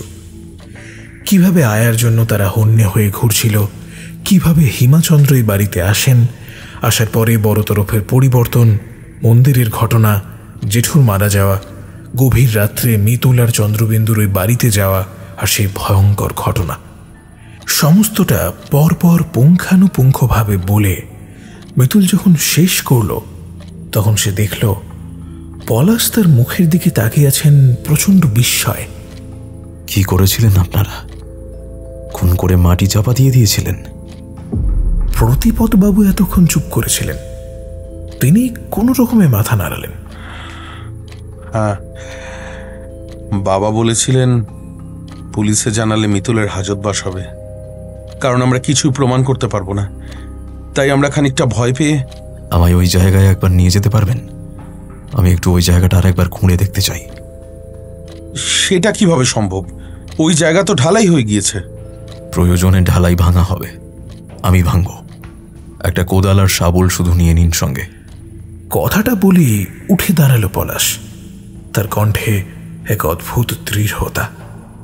এখানে আস্তে আস্তেই কিছু শুনতে পেলাম আপনাদের বাড়ি থেকে নাকি মানুষ উধাও হয়ে যাচ্ছে। বাইরে পুলিশও দেখলাম। পলাশের প্রশ্নটা ছিল মিতুলকে লক্ষ্য করে। হ্যাঁ, এই ঘটনার 3 দিন পরে আমার জেঠিমা, তার 3 দিন পরে আমার বড় বৌদি নিখোঁজ হয়ে যায়, আর পরশুর আগের রাত্রি থেকে আমার মা। পুলিশের কাছে কোনো ক্লু নেই, কিন্তু আমার বিশ্বাস এই সবের পেছনে ওই দিনের ঘটনার যোগ রয়েছে। আপনাদের বাবাকে দেখছি না। বাবা নিজের ঘরে বিশ্রাম নিচ্ছেন। আসলে মায়ের হারিয়ে যাওয়ার পরে এইভাবে মুষড়ে পড়েছেন। একবার দেখা করা যায়? মিতুলের ছোড়দা একবার প্রতিপদবাবুর মুখের দিকে তাকালো।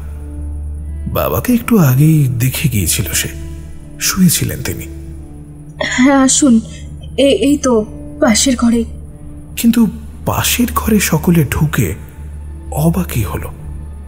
বিছানা খালি, মিতুলের বাবা ঘরে নেই। কি বাবা, বাবা কোথায় গেল? ও ছোট বৌদি, ছোট বৌদি, বাবা কোথায়? এ কি, কই গেলেন? উনি আসার পরেও তো বাবা এই ঘরেই।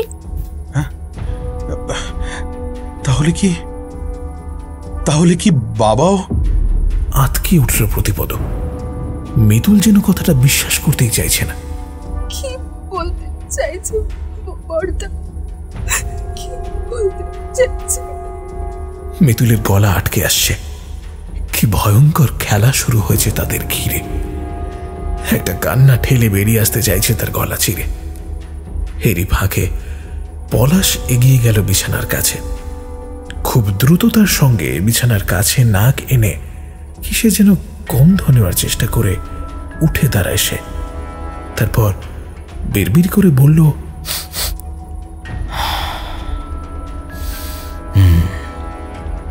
যা ভাবছেন বিষয়টা তেমন নয়, বরং তার চেয়েও অনেক অনেক ভয়ঙ্কর।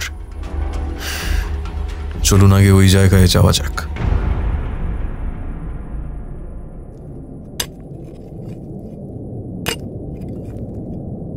মিতুলের বড়দা সেদিনের মতোই ঝপঝপ করে কোদাল দিয়ে মাটি খুঁড়ে ডাঁই করছেন। তবে সেদিনের মতোই তিনি আজও একলা নন। পাশে তার সাথে মাটি কোপাচ্ছেন মিতুলের ছোড়দা চন্দ্রবিন্দু। দৃঢ় মুখে এক মনে হাত চালাচ্ছেন দুই ভাই। মিতুল এমার্জেন্সির আলোটা ধরে রেখেছে ওদের দিকে। এক পাশে রিন্টিকে নিয়ে গম্ভীর মুখে দাঁড়িয়ে রয়েছে মেঘলা। দু চোখে অসংখ্য জিজ্ঞাসা। এই নতুন লোকটা কে? কি হয়েছে? হঠাৎ করে আবার মাটি খোঁড়া কেন? এই ধরনের প্রশ্নগুলো মেঘলার তরফ থেকে ভেসে এলেও মিতুল নিরুত্তরই থেকেছে। ছোট বৌদি বাড়িতে একলা থাকতে ভয় পাচ্ছিল, কিন্তু ছোট বাচ্চা আর ঝিনটিকে নিয়ে এখানে উপস্থিত থাকা ঠিক হবে না। মেঘলার চোখের দৃষ্টি পলাশের ওপর নিবদ্ধ। পলাশ একপাশে দাঁড়িয়ে হাতের কর গুনছে, আর মাঝে মধ্যেই আকাশের দিকে তাকিয়ে বিড়বিড় করে কি যেন আউড়ে চলেছে। মিতুলের চোখে একটু আগে ঘটে যাওয়া একটা দৃশ্য বারবার ধাক্কা মারছে, আর তাতেই সে নিশ্চিত এই পলাশ নামের যুবক সাধারণ কেউ নয়। একটু আগে যখন তারা বাড়ির পেছন দিকের উঠোনে এসে পৌঁছল, তখন কোত্থেকে না জানি ঠিক তাদের মাথার উপরে কুণ্ডলাকৃত মেঘরাশি জমা হতে শুরু করেছে, আর সেই সাথেই এক উষ্ণ হাওয়া বইতে শুরু করেছে। জায়গাটা যতই কংক্রিটের ঢালাই হয়ে যাক না কেন, মিতুল আর তার দুই দাদার কাছে সে জায়গাটা ভীষণ চেনা। খুব সহজেই তারা জায়গাটা চিনিয়ে দেওয়া মাত্রই পলাশ জায়গাটার উপরে দুই হাত মেলে ধরলেন। ঠোঁটের ফাঁক থেকে বিড়বিড় করে বেরিয়ে আসছে অস্ফুট মন্ত্রোচ্চারণ।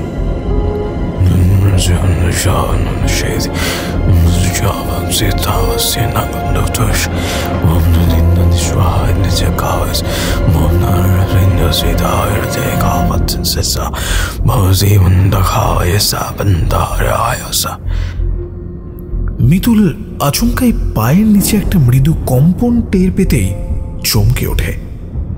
প্রতিপদ ও চন্দ্রবিন্দুও সম্পূর্ণ বিস্মিত। এর নিচে কিছু রয়েছে, আমি টের পাচ্ছি।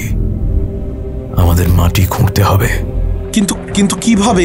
এই জায়গা তো ঢালাই করা। সরে দাঁড়ান আপনারা। যুবকটি গম্ভীর কণ্ঠে নির্দেশ দেওয়া মাত্রই ওরা সকলে পিছিয়ে দাঁড়ালো। পরক্ষণে সে যুবক হাত দুটো ঢালাই করা মেঝেতে ঠেকানো মাত্রই এক অদ্ভুত ঘটনা ঘটল। মুহূর্তের মধ্যেই একটা সবুজ আলোর আভা করতলের নিচে, আর তারপরেই সিমেন্টের মেঝেতে ফাটল ধরে জায়গাটার ঢালাই টুকরো টুকরো হয়ে গেল। দৃশ্যটা এতই অদ্ভুত ছিল যে সেটা এখনো মিতুলের মাথার ভেতর থেকে কিছুতেই বের হচ্ছে না। এক মিনিট, এখানে কিছু আছে, আলোটা দিন। মিতুল এমার্জেন্সির আলোটা বাড়িয়ে দিতেই প্রতিপদ গর্তের ভেতর থেকে উঠে এলো। একটা বস্তা ঠেকেছে তাদের কোদালে। এটা সেই বস্তা যার ভেতরে সেই ভয়ঙ্করীর দেহ রেখে মাটি চাপা দিয়ে রেখেছিলাম আমরা। এটা বের করা কি এই মুহূর্তে উচিত হয়েছে? পুলিশ বাড়ির বাইরে রয়েছে, যে কোনো মুহূর্তে এখানে চলে। প্রতিপদবাবুর কথাটা শেষ হওয়ার আগেই পলাশ লাফিয়ে গর্তের ভেতর নেমে এক মুহূর্তে বস্তাটা টেনে বের করে আনলো গর্তের ভেতর থেকে। কাদা আর মাটিতে মাখামাখি হওয়া বস্তাটা এখন কেমন যেন খালি খালি লাগছে। মিতুল দেবী, আপনি না জানিয়েছিলেন একটা বিকট দুর্গন্ধ ছড়িয়ে পড়েছিল হিমাচন্দ্রের মাংসের পিণ্ড থেকে? কই, এখন তো কোনো দুর্গন্ধ নেই। কথাটা বলতে বলতেই বস্তার মুখের দড়িটা আলগা করতে লাগলো পলাশ। সত্যিই তো, মিতুল নিজেও অবাক। সেদিন যা দুর্গন্ধ ছাড়ছিল, এত দ্রুত মাটির নিচে মাংস ডিকম্পোজ হয়ে গেল। কোনো দুর্গন্ধই তো ছাড়ছে না এখন। বেশিক্ষণ ভাবতে হলো না। পলাশ বস্তার মুখটা আলগা করে সেটা উল্টে দিতেই ঝরঝর করে কতগুলো কাপড়ের টুকরো ঝরে পড়লো সেই বস্তার ভেতর থেকে। পলাশ খালি বস্তাটা ছুঁড়ে ফেলে দিল গর্তের ভেতর।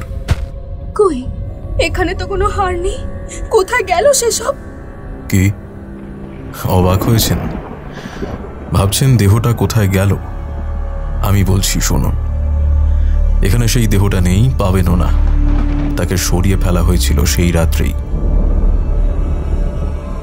এমন একটা জায়গায় সরিয়ে ফেলা হয়েছে যেটা রয়েছে এই বাড়িরই কোথাও। কি বলছেন আপনি? কে সরাবে এটা? সেটার উত্তর পরে দিচ্ছি, তবে তার আগে যেটা বলছি সেটা শুনুন। আপনারা একদম সেই কাজটাই করেছেন যেটা সেই ভয়ঙ্করী আপনাদের দিয়ে করাতে চেয়েছিল। মানেটা ভীষণ পরিষ্কার। সে নিজেই চেয়েছিল তাকে যেন খুন করে এই বাড়িটি কোথাও পুঁতে দেওয়া হয়। কি উল্টোপাল্টা কথা বলছেন? সে এরকম কেন চাইবে? মেঘলার প্রশ্ন শুনে পলাশ একবার তার মুখের দিকে তাকায়। হিমাচন্দ্র নামে যে মহিলা আপনাদের বাড়িতে আয়ার ছদ্মবেশে এসেছিল, সে আসলেই একজন আয়ু খাকি ছিল। সহজ ভাষায় ডাকিনী বলতে পারেন। এরা মানুষের প্রাণ শক্তির ওপর ভর করে কয়েকশো বছর বেঁচে থাকে। ডাকিনীরা মূলত ছদ্মবেশে বাড়িতে প্রবেশ করে, তারপর ধীরে ধীরে তাদের সকলকে বশ করে তাদের প্রাণ শক্তি শোষণ করে নিজের জীবনী শক্তি বাড়ায়।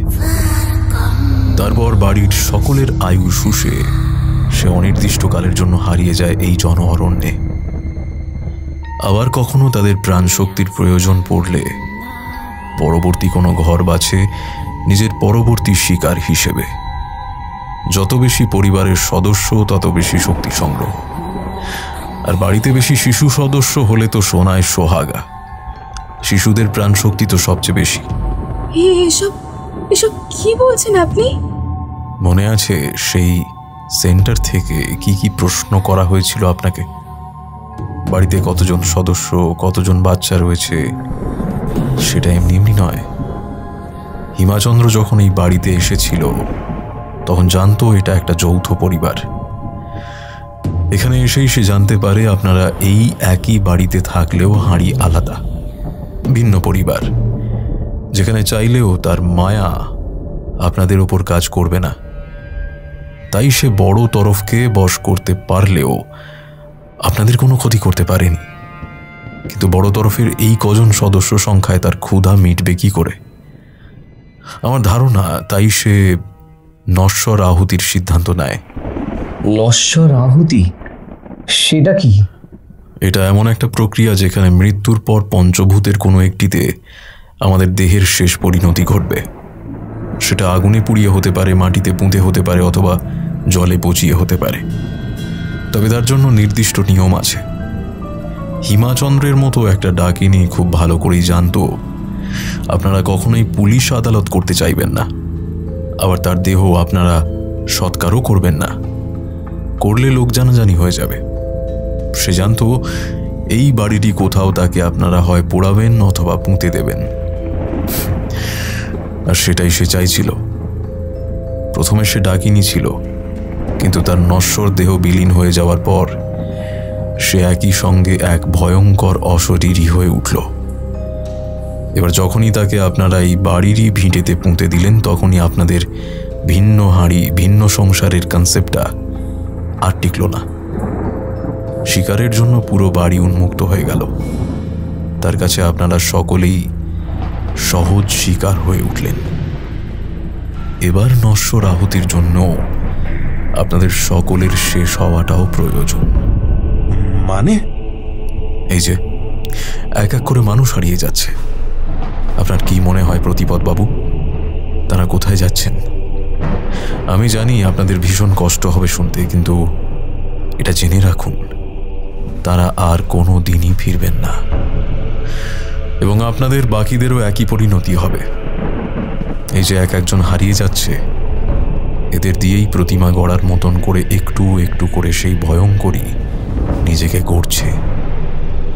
এই পরিবারের শেষ জনকে শেষ করার পরেই সে তার পূর্ণ রূপ ফিরে পাবে। একেই নশ্বর আহুতি বলে। পলাশের কথা শুনে উপস্থিত সকলে কেঁপে ওঠে। এই ভয়ঙ্করীর কোনো দুর্বলতা নেই?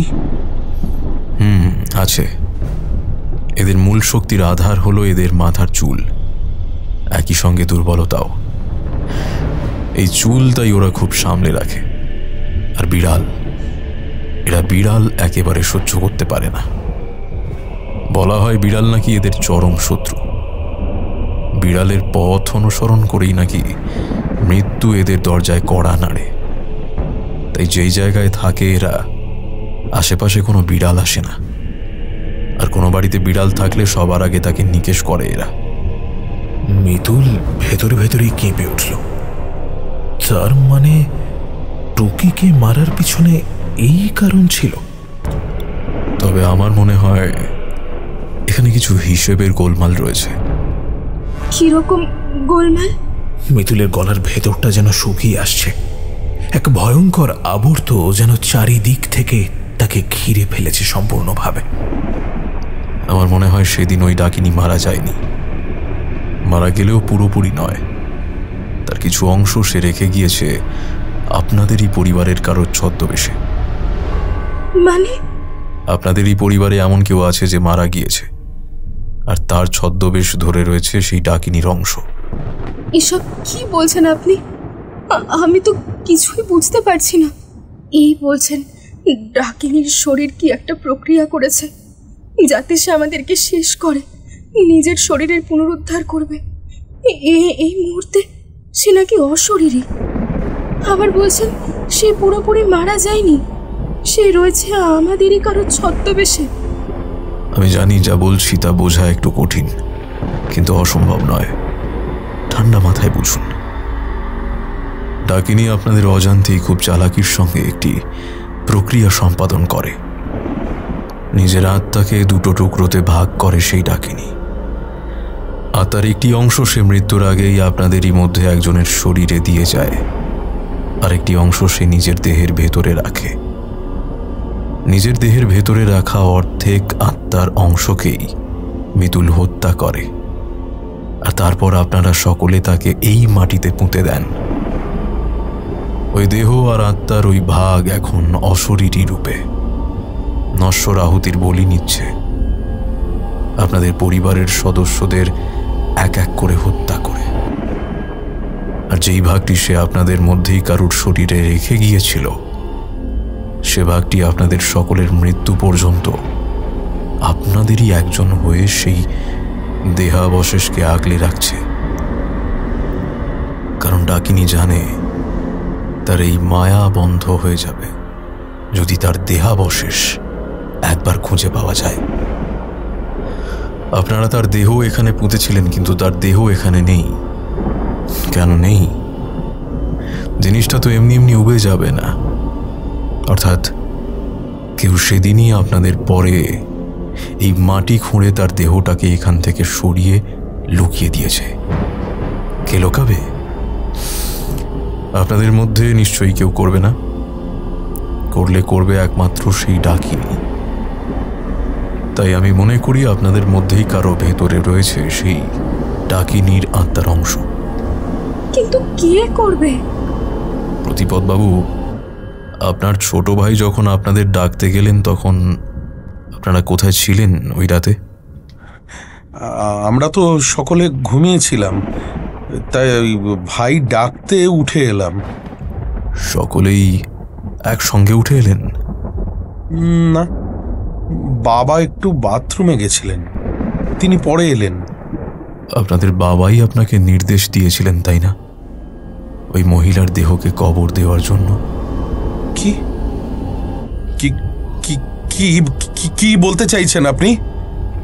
পলাশ এবার মেঘলার দিকে আর চোখে তাকালো, বলল, 3 দিন পরে আপনার জেঠিমা নিখোঁজ হলো, তারপর 3 দিন পরে আপনার স্ত্রী, তার 3 দিন পরে আপনার মা। ধরলাম এই 3 দিনের গ্যাপ যদি ডাকিনীর একটা প্যাটার্ন হয়ে থাকে, তাহলে বলতে হবে আপনার জেঠিমা প্রথমজন ছিলেন না, প্রথমজন ছিলেন আপনার বাবা, যিনি ডাকিনীর বলি হয়েছিলেন ওই বাথরুমের ভেতরে।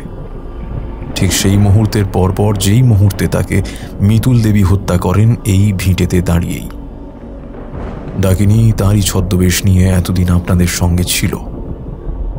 ছদ্মবেশে তারই নির্দেশ মেনে আপনারা ওকে এখানে পুঁতে নশ্বর আহুতির পথ প্রশস্ত করেছেন। তারপর আপনাদেরই অজান্তে তার দেহাবশেষ এখান থেকে সরিয়ে ফেলেন। কিন্তু আমাকে দেখেই সেই ডাকিনী বুঝেছে যে তার খেলা ধরা পড়ে যেতে পারে, তাই সে পালিয়েছে। আপনার বাবাকে না খুঁজে পাওয়ার এটাও একটা কারণ। কয়েক মুহূর্তের নীরবতা জায়গাটা জুড়ে। তারপর, তার মানে কাকু যদি আগেই মারা গিয়ে থাকেন, তাহলে কাকিমার হারিয়ে যাওয়ার পরে আজকে আবার 3 দিন, আজকে আবার কেউ হারিয়ে যাবে, আবার কেউ ডাকিনীর বলি হবে। মেঘলা ভয় পেয়ে রিন্টিকে আঁকড়ে ধরলেন। না, আমার মনে হয় না সে আর এই ধরনের কোনো প্যাটার্ন ফলো করবে। আমি যেমন তার গরম নিঃশ্বাস এই বাড়ির বাতাসে টের পাচ্ছি, সেও বুঝতে পারছে আমার উপস্থিতি। সে ভয় পাচ্ছে আমি পাছে তার পরিকল্পনাটা নষ্ট করে ফেলি, তাই সে মোক্ষম চাল চালবে। আমি যদি ভুল না হই, সে আজ রাতেই সবাইকে বলি হিসেবে নেবে, একসঙ্গে একই সময়। আমাদের হাতে একদম সময় নেই। আমি এই মুহূর্তেই গৃহবন্ধকি দেব। কিন্তু আমি কেন? কারণ আপনার ডাকেই ওই মহিলা এই বাড়িতে এসেছিল, তাই আপনি পারবেন একমাত্র সেই জিনিসটা খুঁজতে। ওই মাংসপিণ্ডটা? হ্যাঁ, হিমাচন্দ্রের দেহ অবশেষ, যেটাকে সরিয়ে ফেলা হয়েছে। ডাকিনীর সমস্ত শক্তি তার চুলে থাকে। ওই মাংসপিণ্ডে যা চুল জড়িয়ে রয়েছে তা ওই দেহাবশেষ থেকে আলাদা করে ওই জিনিসটাকে যদি আগুনে পুড়িয়ে ফেলতে পারেন, তাহলে নশ্বর আহুতি মাঝপথেই থেমে যাবে। প্রক্রিয়া অসম্পূর্ণ হওয়ায় সেই ডাকিনী আর কোনোদিনই ফিরতে পারবে না এই জগতে, চিরকালের জন্য আটকা পড়ে যাবে ওই জগতে। কিন্তু আমি কি পারবো সেই ডাকিনীর সঙ্গে পেরে উঠতে? আমার তো কোনো ক্ষমতা নেই। আপনার সেই ক্ষমতা আছে। এই মুহূর্তে ওই ডাকিনীর সঙ্গে মোকাবিলার জন্য ক্ষমতার থেকেও বেশি দরকার নিজের প্রতি বিশ্বাস, নিজের পরিবারের প্রতি প্রেম। ভালোবাসা, টান, মায়া আমাদের বেঁচে থাকার রসদ যোগায়, আমাদের যুদ্ধ করবার শক্তি দেয়। যারা হারিয়ে গিয়েছে তারা হয়তো কখনোই আর ফিরবে না, কিন্তু বাকিদের জীবন আপনার হাতে। চোখ খোলার পর আপনি নিজেকে যেখানে আবিষ্কার করবেন, সেই জায়গাটা আপনার চেনা হবে, কিন্তু তারপরেও আলাদা। আর ওখানেই আপনি সেই জিনিস খুঁজে পাবেন। আপনার একটা বিড়াল ছিল না? খুব নাকি ন্যাওটা ছিল আপনার? হ্যাঁ, টুকি। প্রচন্ড বিপদে পারলে তাকে একবার ডাক দেবেন, তবে সাবধান, ডাকিনী পূর্ণরূপে চেষ্টা করবে আপনাকে আটকানোর। হয়তো ওখানেই দেখা পাবেন আসল সেই কালপ্রিটের, যে আমাদের মধ্যে আমাদেরই কেউ সেজেছিল। মানে আপনি যে বলেছিলেন সেই মানুষ নাকি আমার বাবা ছিলেন? এটা সত্যি আপনার বাবা সেদিন মারা গিয়েছিলেন, কিন্তু ডাকিনীর অংশ তার মধ্যে ছিল না। তিনি ডাকিনীর শিকার মাত্র। ডাকিনীর শরীরই আত্মা তার মধ্যে ছিল, কিন্তু ডাকিনীর আত্মার টুকরো অন্য আর একজনের মধ্যে আছে। কিন্তু আপনি যে তখন বললেন প্রয়োজন ছিল। সেই ডাকিনী আমাদের কথা শুনছিল আপনাদেরই মাঝে দাঁড়িয়ে। আমি যদি তখনই তার পরিচয় আপনাকে দিতাম, তাহলে মুহূর্তের মধ্যেই একটা ভয়ঙ্কর অঘটন ঘটে যেত। এই নিন। কথাটা বলেই পলাশ কি একটা জিনিস মিতুলের ওড়নার আঁচলে বেঁধে দিল। মনে রাখবেন, ডাকিনীর শক্তির আধার কিন্তু তার চুল। আর ওই জায়গায় যাকেই আপনি দেখবেন, মাথায় রাখবেন সেই কিন্তু আপনার ভীষণ কাছের কেউ হবে। নিজেকে বাঁচাতে কোনটা করবেন না। আর আপনি কি করবেন? যে ডাকিনী এখানে রয়েছে তার ক্ষমতা আমার থেকেও কয়েক গুণ বেশি। সে জেনে গিয়েছে, তার আসল উদ্দেশ্য আমরা জানতে পেরে গিয়েছি। সে তার সকল শক্তি দিয়ে আজ রাতেই আপনার পুরো পরিবারকে শেষ করতে চাইবে। আমার লক্ষ্য থাকবে আপনার পরিবারকে বাঁচিয়ে রাখা, কিন্তু সবকিছু আপনার উপরে নির্ভর করছে মিতুল। আপনাকে তাড়াতাড়ি কাজটা শেষ করতে হবে, না হলে আমরা কেউই বাঁচব না সেই ডাকিনীর গ্রাস থেকে। বলেই পলাশ মিতুলের কানের কাছে মুখ ঠেকিয়ে ফিসফিস করে বলে উঠলেন কিছু কথা।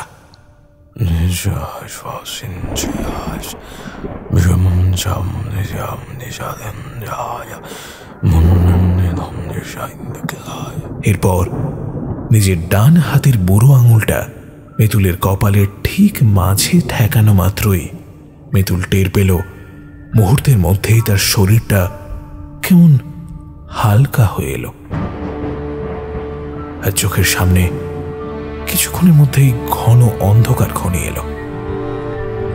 তার শরীরটা এলিয়ে পড়া মাত্রই অন্ধকার ঘরের মেঝেতে পাতা মাদুরের ওপরে তাকে শুইয়ে দিলেন পলাশ।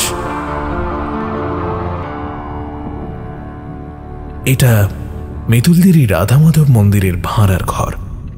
পলাশ দ্রুত পায়ে ঘরের বাইরে বেরিয়ে দরজাটা বাইরে থেকে লাগিয়ে হাতলে একটা লাল সুতো বেঁধে দিলেন।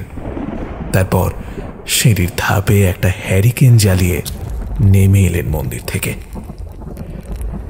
এই মুহূর্তে মিতুলের বাকি সকলের চোখের আড়ালে আর সম্পূর্ণ ধরা ছোঁয়ার বাইরে থাকা উচিত। চোখ খুলতেই মিতুল দেখতে পেল আকাশটা কেমন যেন লাল হয়ে রয়েছে, টকটকে লাল। শুধু তাই নয়, একটা মেঘের কুণ্ডলী ঠিক যেন তার মাথার উপরেই নেমে আসছে। গরম হাওয়া বইছে বাইরে।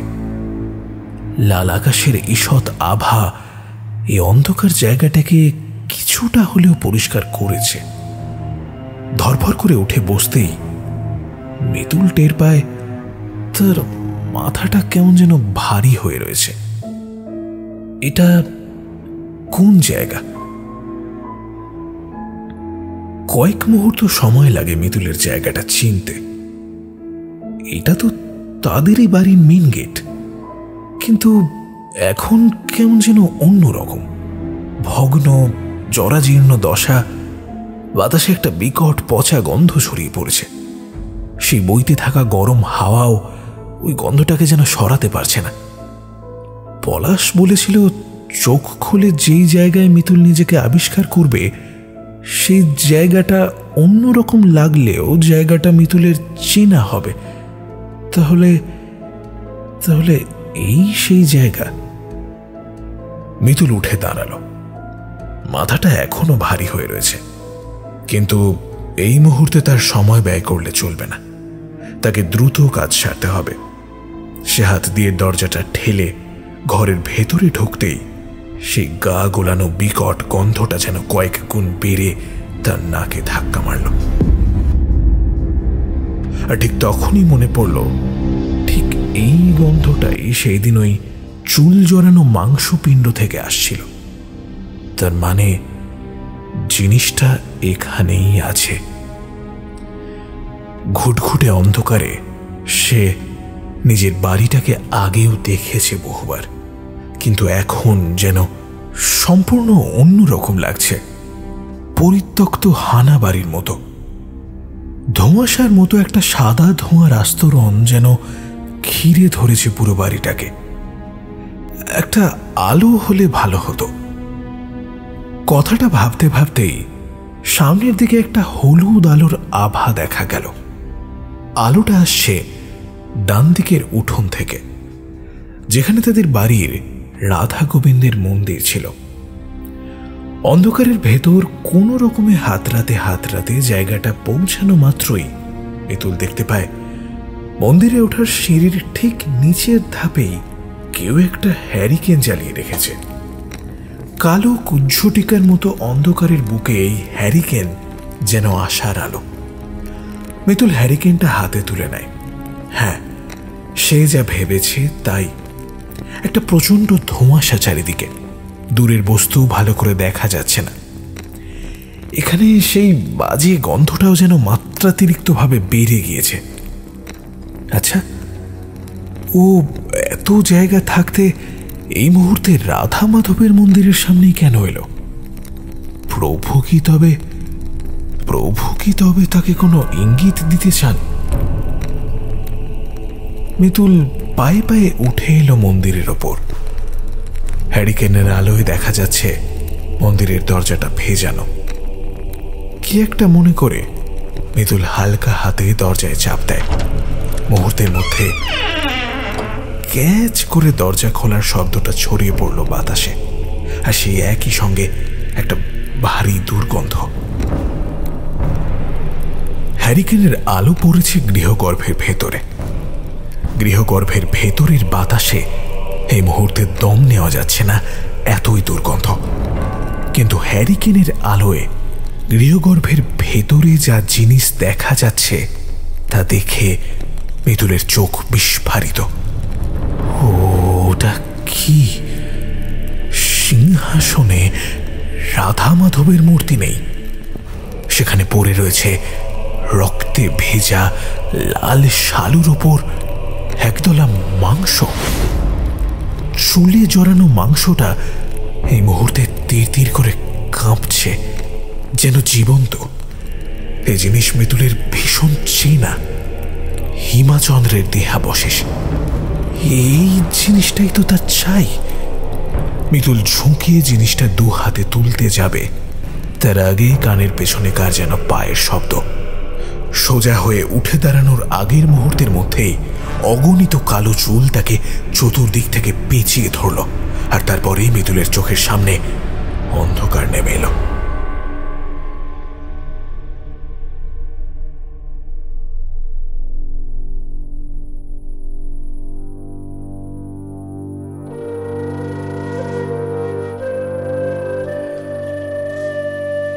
ওদের ড্রয়িং রুমের আসবাবগুলো সরিয়ে দিয়ে মাঝখানে কিছুটা জায়গা ফাঁকা করা হয়েছে।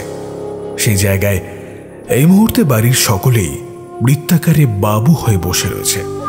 মাঝখানে জ্বালিয়ে রাখা হয়েছে একটি মোমবাতি। আমাদের কাজ হলো নিজেদের বাঁচিয়ে রাখা, যা করার মিতুলই করবেন। শুধু আমরা একটু একসঙ্গে থাকি, একসঙ্গে না থাকলে সে আমাদের এক এক করে মেরে ফেলবে, আর যতই মারবে ততই তার নশ্বর আহুতির পরিমাণ বাড়বে। আমাদের বলতে বলতেই আচমকা দপদপ করে উঠল ঘরের ভেতরের আলো। সে চলে এসেছে, আমি তার আতরের গন্ধ পাচ্ছি। আমরা একে অপরের হাত ধরে চলুন, বাচ্চাদের কোলে নিন মা বাবা। কেউ খবরদার, কেউ হাত ছাড়বেন না। কথাটা বলা মাত্রই আতঙ্কিত সকলে যে যার হাত চেপে ধরল। ঘরের মধ্যে এই মুহূর্তে প্রতিপদবাবু, পলাশ, মেঘলা, করবী আর চন্দ্রবিন্দু পর পর বসে আছেন। পলাশ আর চন্দ্রবিন্দু ছাড়া প্রত্যেকের কোলেই তাদের সন্তান। আলোটা ভয়ঙ্করভাবে কাঁপতে শুরু করেছে। এই বুঝি বাল্বটা কেটে যায়। কেউ হাত ছাড়বেন না, যাই হয়ে যাক এই ঘরের বাইরে বেরোবেন না। বেরোলে আর আপনাদের বাঁচাবার রাস্তা থাকবে না। খবরদার, কেউ হাত ছাড়বেন না, কেউ ছাড়বেন না। ঠিক তখনই আলোটা নিভে যায়, কিন্তু তখনও ওদের মাঝে মোমবাতিটা জ্বলছে, কিন্তু তার শিখাও এতটা কাঁপছে যে সেটাও যে কোনো মুহূর্তে নিভে যাবে। ওদিকে পলাশের গলার ভেতর থেকে বিড়বিড় করে বেরিয়ে আসছে মন্ত্রোচ্চারণের শব্দ।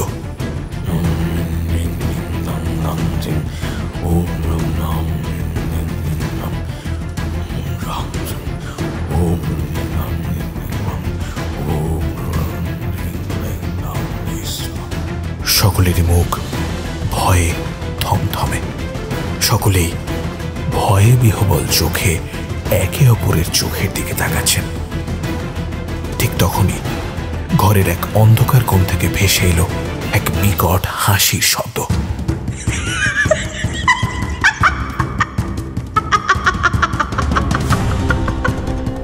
সেই মুহূর্তেই ঘরের ভেতরের একমাত্র আলোটাও দপ করে নিভে চারপাশ অন্ধকারে ভরে উঠল। আলোটা নিভে যাওয়া মাত্রই মহিলারা আর বাচ্চারা ভয়ে চিৎকার করে উঠল।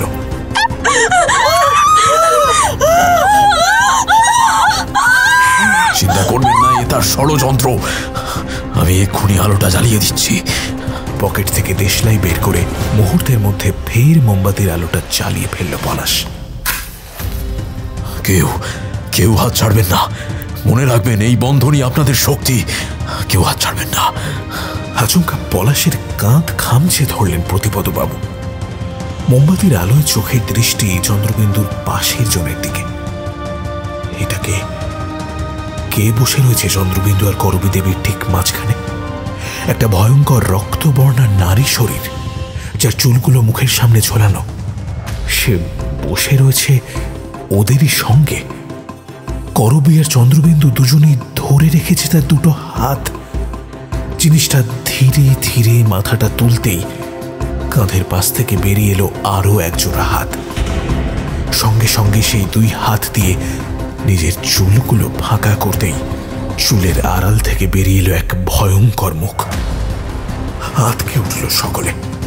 সেই মুখের মধ্যে অনেকগুলো চোখ কিচকিচ করছে, আর সেই সঙ্গে একটা আকর্ণ বিস্তৃত হাসি, যার মধ্যে কিচকিচ করছে চিরুনির মতো তীক্ষ্ণ দাঁত। একটা লকলকে কালো জিহ্বা সেই দাঁতের ফাঁক খুলে মুহূর্তের মধ্যে উঁকি দিচ্ছে থেকে থেকে।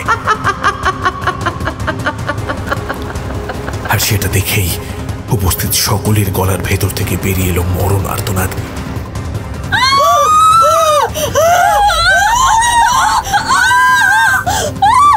আর হুড়োহুড়ি পড়ে গেল। জিনিসটা মুহূর্তেই হামাগুড়ি দিয়ে উঠে এলো পাশে বসে থাকা করবী দেবীর ওপর।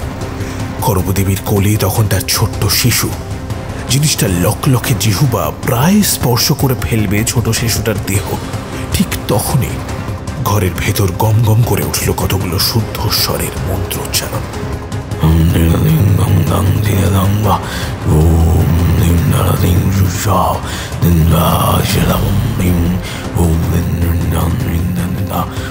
মেঝের ওপর হাতা গুটিয়ে দাঁড়িয়েছে পলাশ, হাত দুটো সামনের দিকে প্রসারিত।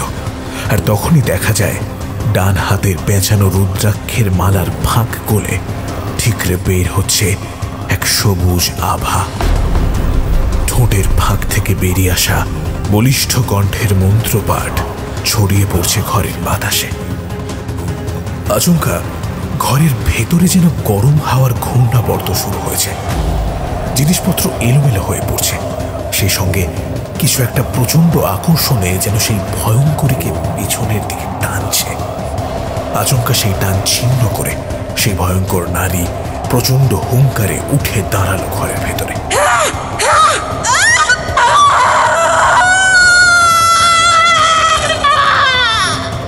তার কালনাগের ফলার মতো উঠতে থাকা কালো কালো চুলগুলো মুহূর্তেই ধেয়ে এলো পলাশের দিকে।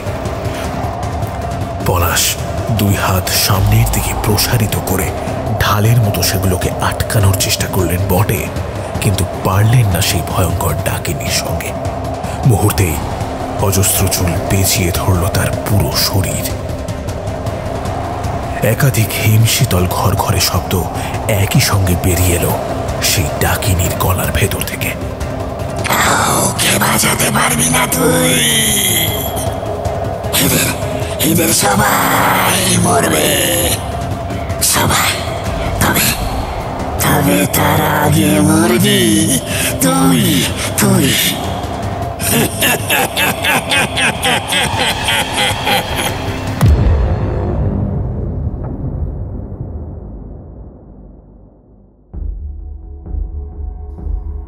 মাথার উপর কুণ্ডলীকৃত মেঘটা যেন একটু একটু করে পৃথিবীর বুকে নেমে আসছে। শুধু তাই নয়, সেদিনের সেই চক্রাকারে ঘুরতে থাকা রাত চড়া শকুনের দল আজ এই মুহূর্তে তার মাথার উপরে ঘুরছে। সম্ভবত তার শরীরটা এক সময় ছিঁড়ে খাবে বলে। মিতুলের পুরো শরীরটা এই মুহূর্তে পাথরের মতো ভারী। মন্দিরের চাতালে পড়ে রয়েছে সে। ঠিক এই জায়গাতেই তার পোষ্য টুকির গলা কেটে ডাকিনী তন্ত্রের উপাচার করা হয়েছিল। এই মুহূর্তে একটু আগের সেই ধোঁয়াশা কেটে গিয়েছে। তার বদলে একটা ঝোড়ো হাওয়া বইছে। শুকনো পাতা, প্লাস্টিক সব উড়ে যাচ্ছে সেই হাওয়ায়। মাথার কাছে রাখা রয়েছে সেই হ্যারিকেনটা, কিন্তু সেই হ্যারিকেনের শিখা এই মুহূর্তে টকটকে লাল। মিতুল ঘাড় ঘুরিয়ে দেখল আগাছা ভরা উঠোনের ওপর 5খানা বাঁশ দাঁড়িয়ে আছে, যার মাথায় আগেকার দিনের শুলের মতো এফোর ওফোর হয়ে ঝুলছে 5খানা দেহ। আর এই দেহগুলো তার চেনা, তার জেঠিমা, তার বড় বৌদি, তার বাবা, তার মা আর তার জেঠু। হ্যাঁ, এখানে রয়েছে সেই 5খানা দেহ যাদের নিজের গ্রাসে পরিণত করেছে সেই আয়ু খাকি। দেহগুলো এই রাতের আধারেও কাকে শকুনে খুবলে খুবলে খাচ্ছে। না, মিতুল আর সহ্য করতে পারছে না এই ভয়ঙ্কর দৃশ্য। তার চাইতে মৃত্যু স্ত্রীও, কিন্তু সে মরে গেলে বাকিদের বেঁচে থাকার কোনো আশা থাকবে না যে। ঠিক এমন সময় পায়ের দিকে একটা ছায়ামূর্তিকে দেখা গেল। জিনিসটা সিঁড়ি বেয়ে ক্রমশ উঠে আসছে। ছায়ামূর্তি হ্যারিকেনের আলোর বৃত্তে আসতেই চমকে উঠল মিতুল। এ কে? এ কাকে দেখছে সে এখানে? মেঘলা বৌদি। মিতুলের পায়ের কাছে দাঁড়িয়ে রয়েছে মেঘলা মিত্র। কিন্তু কিন্তু এখন তাকে কি ভয়ঙ্কর লাগছে। তার মুখটা কি ভয়ঙ্কর রকমের লম্বা। তারপরেও তার মুখের ক্রূর হাসি ঠিক চেনা যাচ্ছে। হাত দুটো লম্বা হয়ে হাঁটুর নিচ পর্যন্ত নেমে এসেছে। চোখ দুটো বড় বড়, চওড়া নিঃশব্দ হাসির ফাঁকে দেখা যাচ্ছে তার তীক্ষ্ণ চিরুনির ফলার মতো দাঁতখানা। আর তার মাথার চুলগুলো কালনাগির ফলার মতো করে ঊর্ধ্বাকাশে যেন উড়ে যেতে চাইছে। মেঘলা বৌদি, তুমি? আমি আমি জিনিসটা ধীরে ধীরে হামাগুড়ির ভঙ্গিতে বসল মিতুলের পায়ের কাছে। তারপর একটু একটু করে এগিয়ে আসতে লাগলো মিতুলের চিত হয়ে শুয়ে থাকা শরীরের ওপর। তার মানে তুমি সেই যে? আমি যে মাটি খুঁড়ে দেহটা বের করে এনেছিলাম, তারপর সেটা লুকিয়ে রেখেছিলাম মন্দিরের ভেতরে। মরার আগে আমার দেহে জায়গা করে নিয়েছিল হিমা, যাতে মরে গেলেও তার কাজগুলো করে যেতে পারি আমি। মিতুল নিজের চোখকে কিছুতেই বিশ্বাস করতে পারছে না। সত্যি সত্যি মেঘলা বৌদি ছিল এই সবের পিছনে। সকলেই মরবে, সকলেই, কেউ বাঁচবে না। ওই লোকটাও মরবে। কি জানো না পলাশ মরবে, ও মরবে।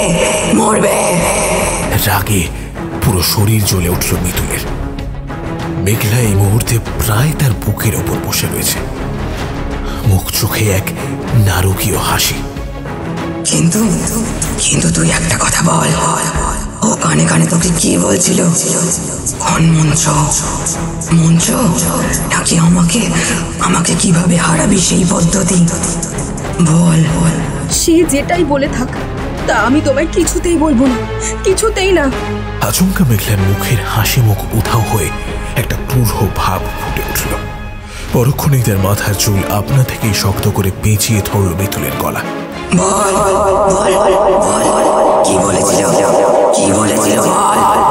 মিতুল টের পাচ্ছে একটু একটু করে তার দম আটকে আসছে।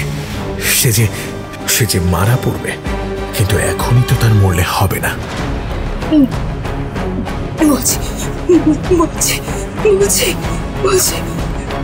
সেই ভয়ঙ্করী চুলের বাঁধন আলগা করে মাথাটা ঝোঁকালো মিতুলের দিকে। মিতুল আগের মতোই ক্ষীণ স্বরে বিড়বিড় করে উঠল আবার।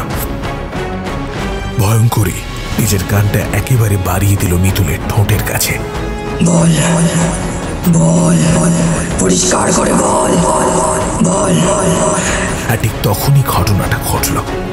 মিতুল এরই ফাঁকে ওড়নার খুঁটে পলাশের বেঁধে দেওয়া সেই জিনিসটা বের করে এনেছে, একটা কাঁচি, যার হাতলে বেঁধে দেওয়া রয়েছে মন্ত্রপুত লাল কার। মিতুল চোখের নিমেষে সেই ভয়ঙ্করীর মাথার চুলের গোড়া চেপে পরক্ষণে কাঁচি দিয়ে কেটে দিল তার অনেকটা। মুহূর্তেই কাঁপতে কাঁপতে উঠে দাঁড়ালো মেঘলার রূপ ধরে থাকা সেই ভয়ঙ্করী। তুই কে করলে?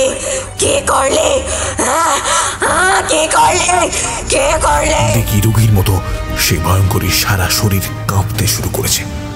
প্রচন্ড ঝাঁকুনি দিচ্ছে তার পুরো শরীরে। একটু একটু করে মেয়েটার শরীর বদলে যাচ্ছে একটা ছোট্ট আকারে। আর ঠিক তখনই মিতুলের কানে বেজে উঠল পলাশের বলা কথাগুলো। সে অনেক চালাক, রূপ ধরে আপনাকে ঠকাতে পারে, তাই আঘাত করবেন গোড়ায়। ডাকিনীর শক্তি হ্রাস পেলেই সে আসল রূপে ফিরবে, আর তখনই আপনাকে কাজটা করতে হবে। ততক্ষণে ডাকিনী মেঘলার দেহ বদলে গিয়েছে একটা বাচ্চার শরীরে। রিন্টি মরবার আগে যার ভেতরে হিমা ছেড়ে গিয়েছিল তারই একটি অংশ।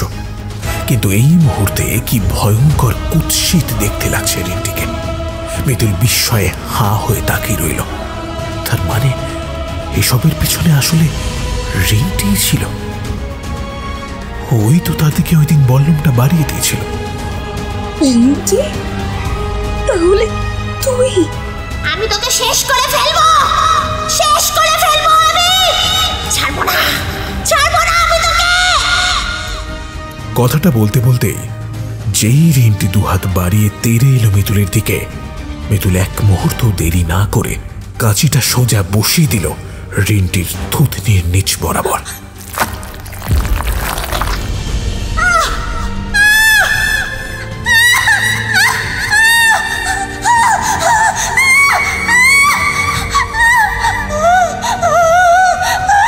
কালো রক্ত গল গল করে গড়িয়ে পড়ছে ক্ষত থেকে।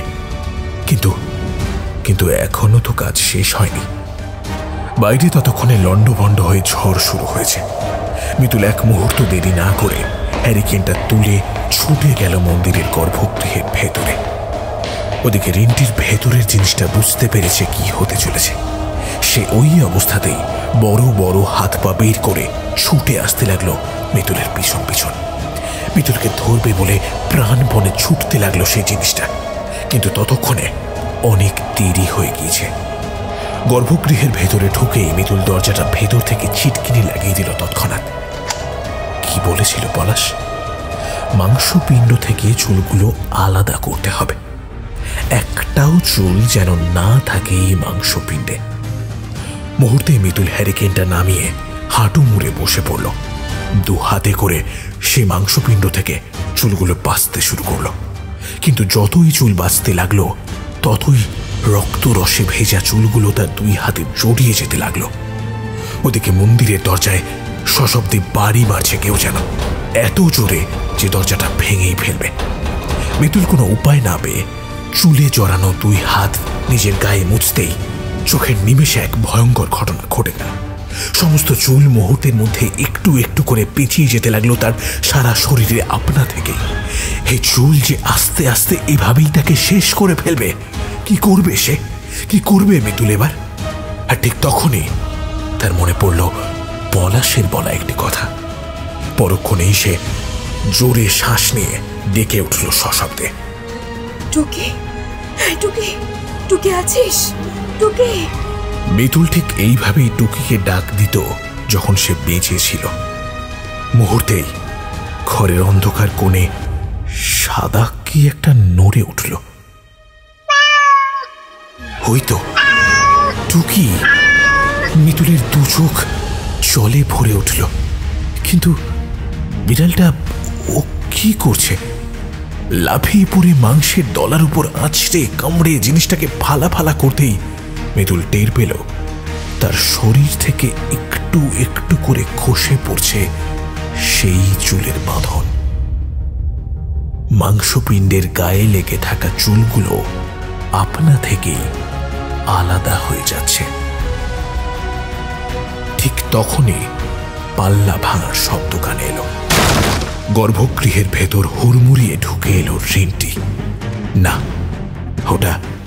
ওটা রিন্টি নয়।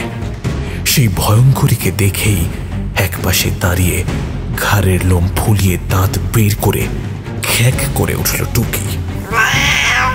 চমকে উঠে সেই ভয়ঙ্করী এক পা করে পিছিয়ে যেতেই মিতুল বুঝতে পারল এটাই সময়। এক মুহূর্ত দেরি না করে হাতের হ্যারিকেনটা নিয়ে আছাড় মারল সেই মাংসপিণ্ডের ওপর। কাঁচ ভাঙার শব্দ। মুহূর্তের মধ্যেই দাউ দাউ করে জ্বলে উঠল মাংসপিণ্ড সহ সমগ্র দেবাসনখানা।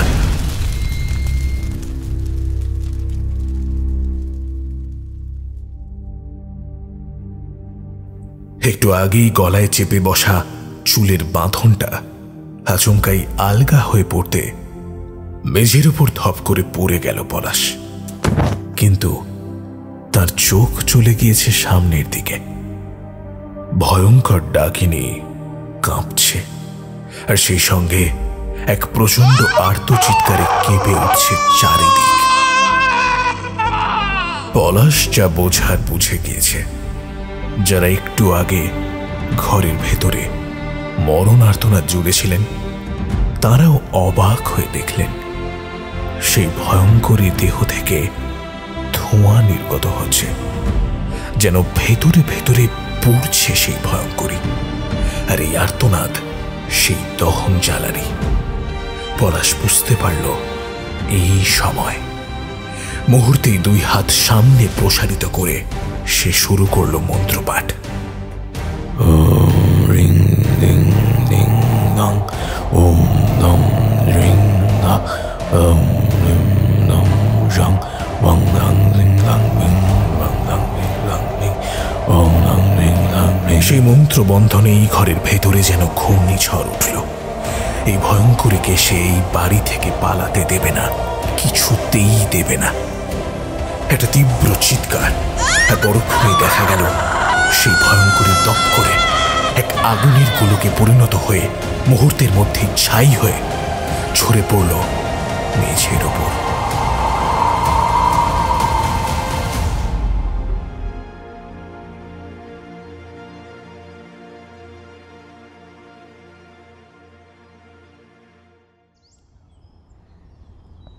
আপনি ভালো আছেন মিতুল? আর ভালো। ছখানা মৃত্যু যে বাড়িতে, সে বাড়িতে ভালো থাকা যায় পলাশবাবু? আমি আপনার কষ্টটা বুঝি। অন্যদের মধ্যে শুধু স্বজন হারানোর কষ্ট রয়েছে, কিন্তু আপনার মধ্যে হিমাচন্দ্রকে বাড়িতে ডেকে নিয়ে আসার গ্লানিও রয়েছে। কি করবেন বলুন? নিয়তি আমরা কেউই খণ্ডন করতে পারি না। উল্টো দিকে মিতুল চুপ করে রইল। কি বলবে সে? কেন ফোন করেছিলেন মিতুল? আগামী 15 তারিখ বাড়িতে সকলের শ্রাদ্ধের অনুষ্ঠান রয়েছে। আপনি আসলে আমাদের খুব ভালো লাগবে। সকলের শ্রাদ্ধ কি একসঙ্গেই হচ্ছে? হ্যাঁ। বেশ, চেষ্টা করব যাওয়ার। মিতুল ফোনটা রেখে একবার বাম দিকের দেওয়ালের দিকে তাকাতেই নিজের চোখের জল আর ধরে রাখতে পারল না। দেওয়ালে তাদের পরিবারের সদ্য মৃত মানুষের ছবি পরপর টাঙানো। যেই তালিকায় সবচাইতে বয়স্ক মানুষ মিতুলের জেঠু, আর সবচাইতে কনিষ্ঠজন তাদের খুব আদরের ভীষণ প্রিয় প্রিয় রিন্টি।